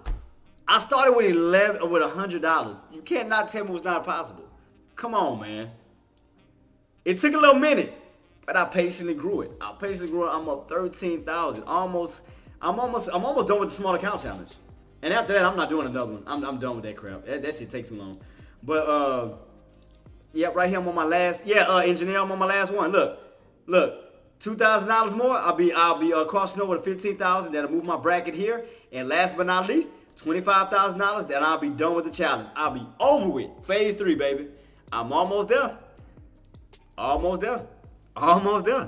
But again, I did a small account challenge to show you guys on what's possible. Don't never doubt yourself, man. If you have a small account, guys, even if you have $100, slowly grow it. Stop trying to be a millionaire overnight. Just have a slow, steady game plan. Because again, I broke down everything when I first started. Look right here. I got nothing to lie about. Right here, I got the whole setup. Let's go back. Where did I start at? Go back. Right here, look, $100. Look right here, engineer. I started with $100, then up to $500, from $500 to $1,000. That was phase 1. Then I went from $1,000 to $2,500 to $5,000. Now I'm on where? Phase 3, where I'm trying to cross over to 15,000. And all I did was grow it. I just grew it up. I just did baby steps. I literally did baby steps. I didn't do nothing major. I didn't do nothing special. Started from $100. $100 account. Now with the $100, appreciate you, Queen. Now with the $100 account, a pain in the ass. It was definitely a pain in the ass because I couldn't get a lot of shares like I wanted to, or contracts like I wanted to, because I had to start off small. But I started somewhere. $20, $50, $20, $50, then up to $100, $100, $200, $300. That bad boy just kept slowly growing. You gotta stop being impatient and have a game plan behind it. Again, I started since January with $100, and now I'm up $13,200, $2,000 away from $15,000 as far as my the mid area of my phase 3 small account challenge. Easy, man. It's like I started, and again, it's gonna be a while before I do another small account challenge because I ain't going back down. Hell to no. That's a pain in my ass doing that. But I did it. I did it. I literally did it. I started with $100 and just baby stepped my way on up. What's phase? Oh, let me go back, boss. I got you. I go back to it. Let me see. Phase 2 was 1,000. Yeah, 1,000 to 2,500 up to 5,000, pretty much. All it was all this was after my 1,000 was additional $2,500. Two separate 2,500s. Because once I grew that 2,500, then I had to just make an additional 2,500 to get to 5,000. That's all I did. I just slowly grew it.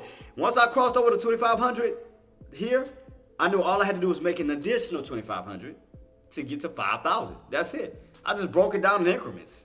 That's literally how I broke it down. Like when I first started, wait, where's it at? God dog it, where's my other, wait, why I can't flip it? Oh, there you go. I see it. Yeah, like I said, when I first started, I was doing baby steps.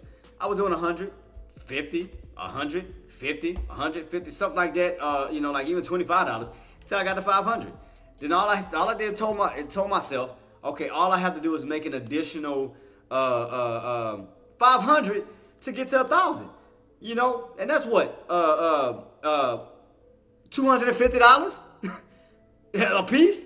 That's it. You break them in increments. You don't have to try to rush to try to be successful overnight. 250 here, 250 there. Slowly grow it. Then boom, got to 1,000. Once I got to this pattern, once I got to this phase, on to the next.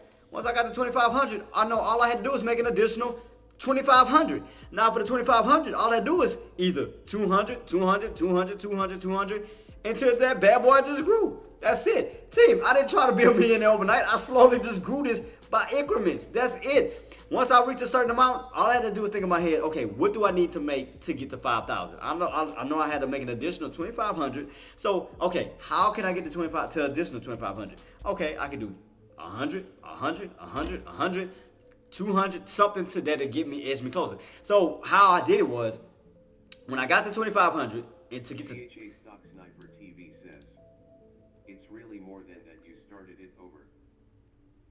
yeah, like I said, once I started with 100, like I said, all I was doing was just going in by increments, boss. I was doing just small increments when I first did it, and as my account grew, like okay, once my account got bigger, I was able to play with bigger contracts. You know, I was able to play with bigger contracts. So when you're in 100, you're so limited. You're so limited playing with a small amount.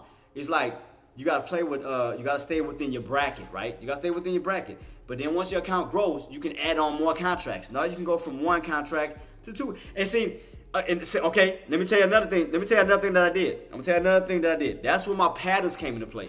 Because when I was limited to like, okay, one contract, right? One contract. Then I waited for the right setup. So, because I just showed y'all like these contracts where you can go from like $3 to $10 up to $20. I showed y'all this before.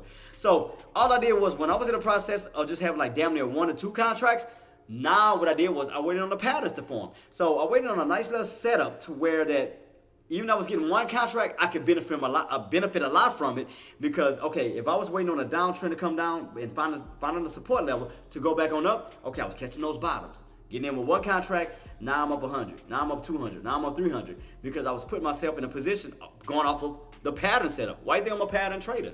That's why I love pattern setup. If y'all think about it, I do this every day. Channels, uptrends, downtrends, cup and handles. What else I talk about? Bull flags, bear flags, but it's all patterns. And that's all I did. So again, when I got up to 2,500, all I did was think about, okay, all I gotta do is make an additional 2,500 to get to 5,000. How can I do this? So what I did was I took my mind off of the 1,000. I put the 2,000. I took my mind off of the 2,000 and focused on the back end of it. 500. I was like, okay, let me start off with 500, so I can clear that out the way. So let me focus on 500 first. Let me do like at least 250 a piece. That's 500. So therefore, all I got left now is just 2,000. Okay, how can I get to 2,000? I can either do it by 2s, I can either do it by 4s, or however the market presents itself and how much I can make from it, I can go off of that. And that's what I did. And then I jumped to 5,000. Once I got up to 5,000, I was playing with more contracts. Got up to more contracts, and then boom, I ended up here. That's it. I broke everything down in increments. That's all I see. That's all I did. Patterns, increments, and boom. Guys, I just did a swing trade last night. I literally just did a swing trade last night where I made $400 off of a simple one contract swing trade. All because I caught tops and waited for the drops down to the bottoms. So, I mean, dude, it's not hard to do this stuff. You just have to understand the process, understand the pattern setup. Like, so, I ain't gonna lie. I did get impatient, but I had to control it because I'm not gonna lie to you. When I was waiting on NVIDIA, towards the close yesterday, I wasn't even getting in for puts here. I didn't want that crap. Nope. The first thing I had on my mind, I said, I want something as close to 1150 as possible. So what did I do? I waited because I had a feeling we was gonna get a spike like before the close. I had a feeling that was gonna happen. So I waited. So as soon as we got like to 340, 350 somewhere, when I was waiting for buyers to move back on in, that's when we got that little spike. I said I was going to either get in between 1140 and 1145, and I caught that last candle because, again, the reason why I had to was in dealing with options. With NVIDIA's contracts, they don't extend out to 415. They close at 4 o'clock. So I had to make a move as quick as I could and as high as I could. So that's when I had to wait. I waited. Boom. So did I have to take a little bit of pain, as it did go up to 1150? Yeah, of course. So I did that. So when I woke up this morning and I seen that, okay, I was looking at these pullbacks. I said, okay, look like we're starting to get a little weakness. I knew what my entry was. So once we started to crack down here from my normal entry, and I started to see this pullback, I started to see 1130. I started to see 1120. I started to see all these pullbacks. I got out. Boom, done. That was it. But again, I trusted the system because I trusted 1150. That was going to hold up at strong resistance. So even though I got in up here, I had no choice because we didn't go all the way back up to 1150. We went up towards the 1145. I think what was the high? High was what? 1144. Around 1144. So I caught the last candle into the close, and I trusted 1150 was going to hold as resistance, and we was going to reverse back on down, and it happened. But again, I trust the process because again, I went off of my measured move. I trusted it. I trusted 1150, and I went in for these tops, and it paid off. Think about it. Look what's happening now. 1150, 1150. Look, right now, still getting rejected. You're underneath the down. You're underneath the uptrend. You cracked the uptrend. No longer bouncing on top of that. Now that's going to be considered resistance. I mean, guys, come on, man. I break everything down to a science. I mean, hell, could I get in for another put? Hell yeah. I could definitely get in for another put. Cause why? You test around what? 1150, still resistance. You still around these highs, they can still rotate down to these bottoms. So I'll still have more reward than risk. You know, especially if we stay underneath these key areas, they can rotate back down towards the 1120s. Because I know this area is guarded by bears, which is a heavily guarded supply zone. So you gotta understand that, man. It's all about understanding these patterns and these setups. That's how you win. Stop trying to. What a lot of you guys do is you have trading plans, but you go against it because you start to second guess yourself. You gotta stop doing that. Stop procrastinating.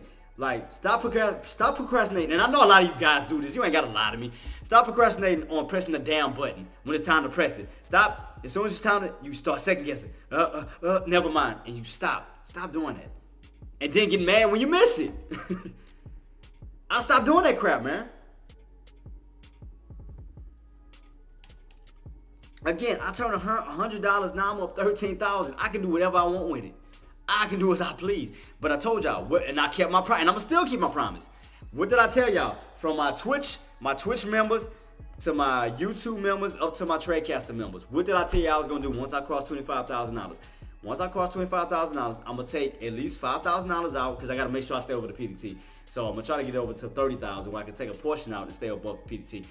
I'm gonna take a portion out, guys, and for all of my Twitch followers, for all my Twitch guys who've been following me, subscribe to me, or whatever the case may be, showing me love and support. And trust me, I got and y'all can none of the Twitch guys can lie to me.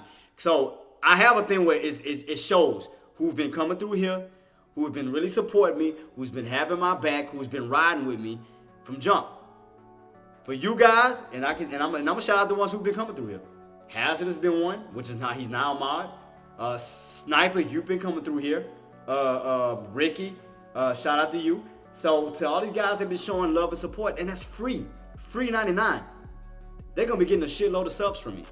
I'm gonna be definitely subscribing to them, gifting them, because again, just to show my appreciation. I'm watching everything that everybody does. Don't think that anything goes going above my head. I'm calculating and watching everything you do. For my YouTube members, I mean, they'll get some from me. Tradecaster members, I'm also going to help, and I'm gonna get with Deckmore to contribute or donate towards Tradecaster to help a lot of you guys on your memberships, whether it's yearly, whether it's monthly, whatever the case may be, to help give back to you guys. So trust me, I watch the names. So don't think that I'm just seeing these comments just go back and forth, and then once the new day comes in, I'm forgetting. Hell to the no. I watch every name that pops up in my chats, whether it's YouTube, whether it's Twitch, and whether it's Tradecaster, to see who's really riding with me. And I got y'all. Because that's to show my appreciation. Because y'all here for me, I'm going to be here for y'all. So don't think that everything that y'all do go unnoticed. Trust. No, it don't. I watch everything. I watch every single thing y'all do.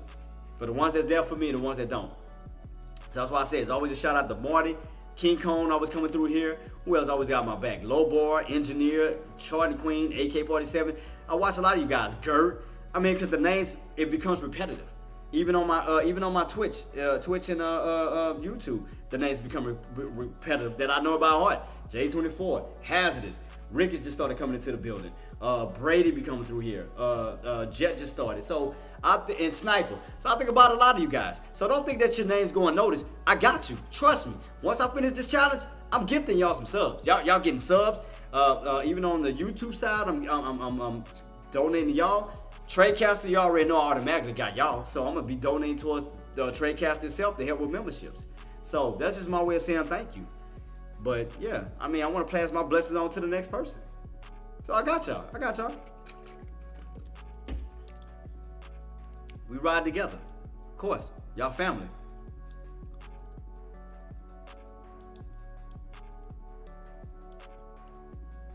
So right now I'm just focused on doing the challenge. We're almost there. And then once I'm done, I'm gonna take out a portion. I'm gonna take out a certain amount, and I'm gonna spread it out. Twitch, YouTube, Tradecaster. I'm doing everything. to tell everybody thank you, because y'all didn't have to do nothing but support me.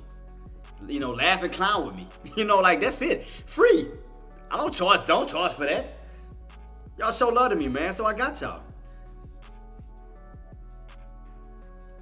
So once let me see, because you got to get over $25,000 for the PDT.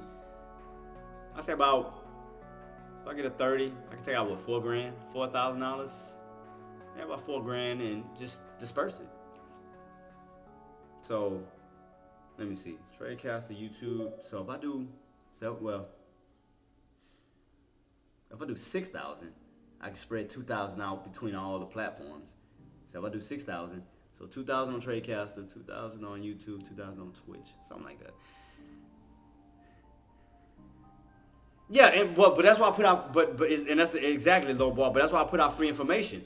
That's why I don't charge anybody anything. I put out free information to help you guys out, you know, and that's to help you become better traders, you know, so you can think for yourself, you know, and that's why I do the best that I can to put out as much free information as I can. And again, shout out to Tradecaster, because if it wasn't for Tradecaster, Sean Deckmore, I wouldn't be in a position that I'm in. So that's why I'm always promoting Tradecaster, because him and again, Tradecaster was the company that helped push me to where I'm at now. So I'm never gonna forget about Tradecaster. Tradecaster always gonna be number one, of course. So I'm always gonna continue to promote. Shout out to Sean, aka Active, and all them guys that come through here, man, and that helped mold my career. So what I want to do is the things that they gave to me, it helped me become a better trader. I want to do that for you guys. So once you do get into this area and you do start to excel and elevate, y'all will be like, damn, this it's not as hard as it is, you know, as he broke it down. Damn, I do see these patterns. And you start to get more excited about it versus stressing out about it. Like, guys, when have you ever seen me do a trade and I got stressed out over it? Like, God turns truth. When have you ever seen me take a trade where I stressed out? Other than, because I do remember, because I know Marty gonna probably bring it up. The only time I stressed out was when I was in the wrong contract. That was it, but that was an honest mistake. But other than that, when have you ever seen me get in on a trade, announce my trade, and stress out over my trade? You never see me do that. You never see me stress out over any of my trades. I'm confident. You know, you don't see me kind of hesitate. No, I shouldn't. The only thing I get pissed off about all my trades is if I do have my entry too low or too high, something like that, where it doesn't pick up my entry. Y'all hear me complain about that a lot, because sometimes I may have it a little too low, where I'm like, damn, it didn't get my entry. You hear me say that, but I have a game plan. I have an entry. So, I mean,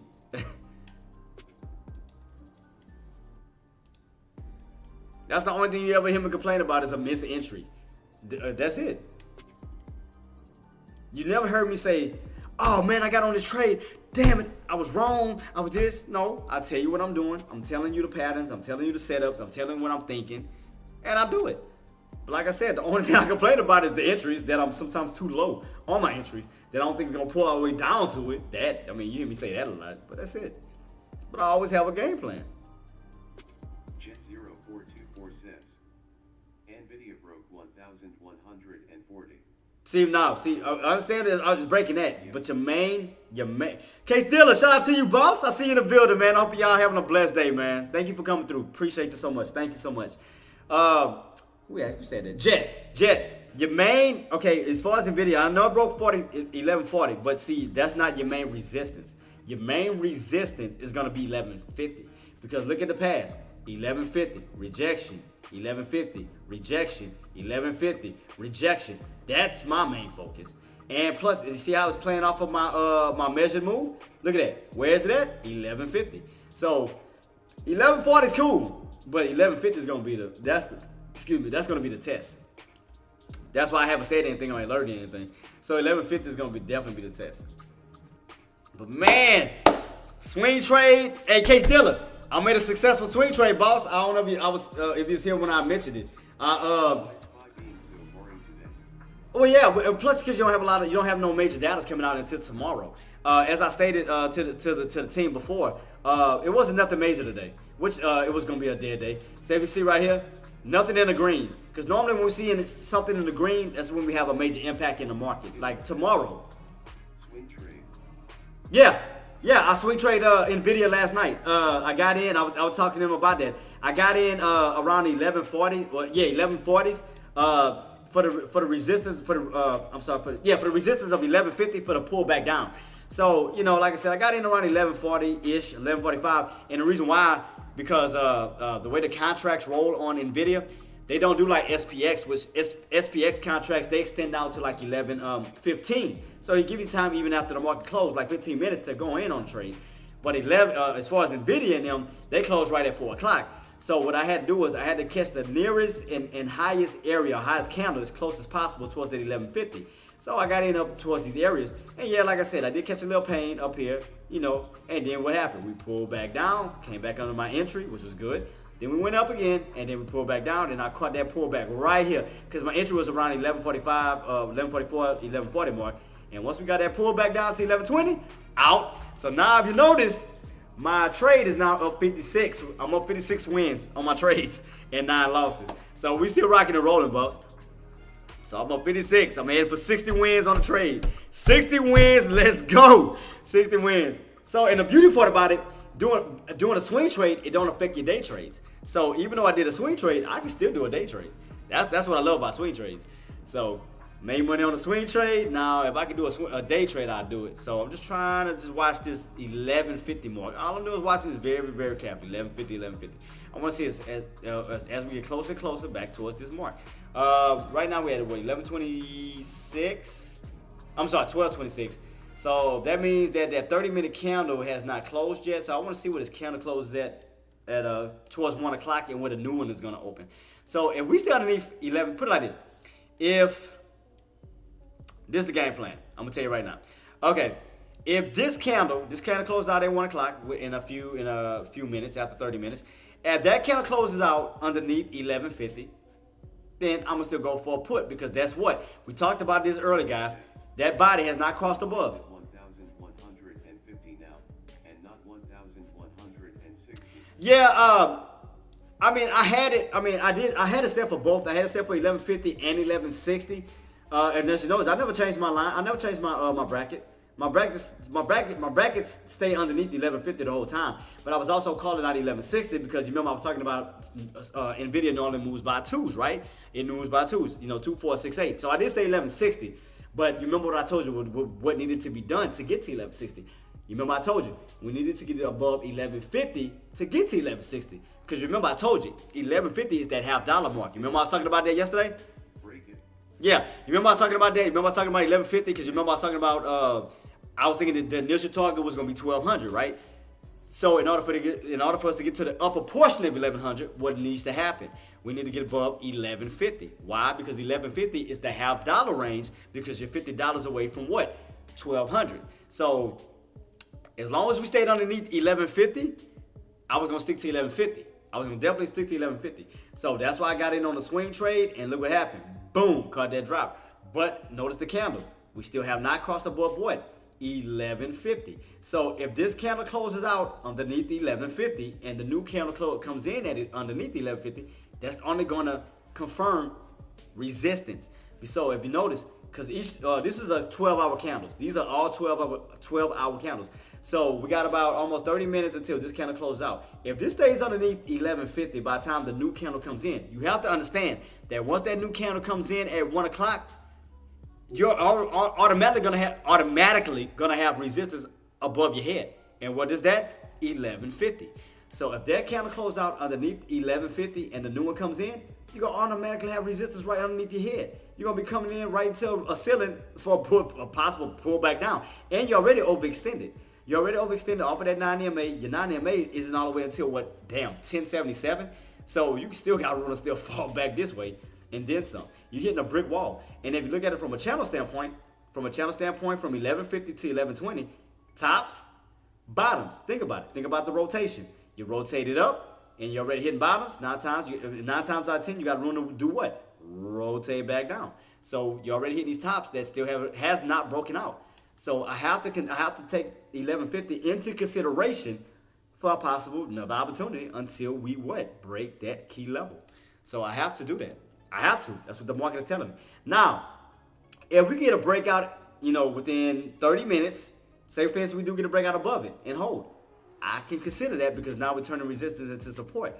But you have to understand, if we stay underneath it, that's resistance, guys. Once, twice, 3, 4, and then look like trying to go for a 5th attempt.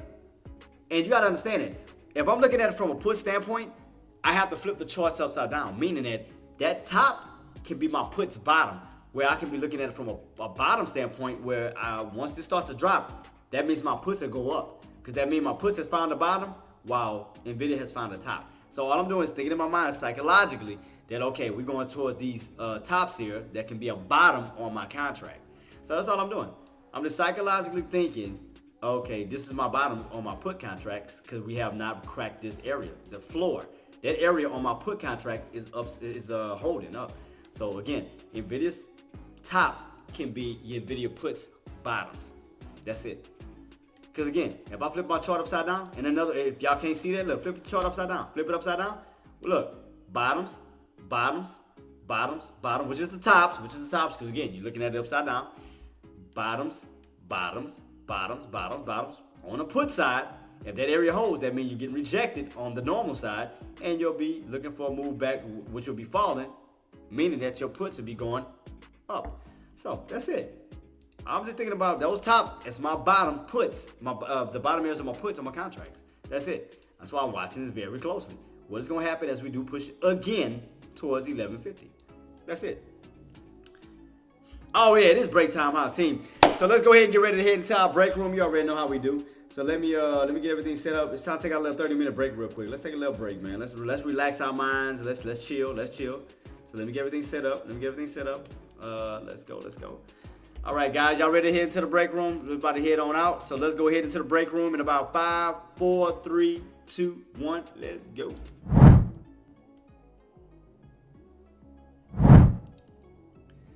Boom, boom, boom. Yeah, so I did change out the little icons on my goals and everything, so you can see it now, what it means. Now I got the YouTube, Twitch goals, Twitch followers. So yeah, we are back in the scene.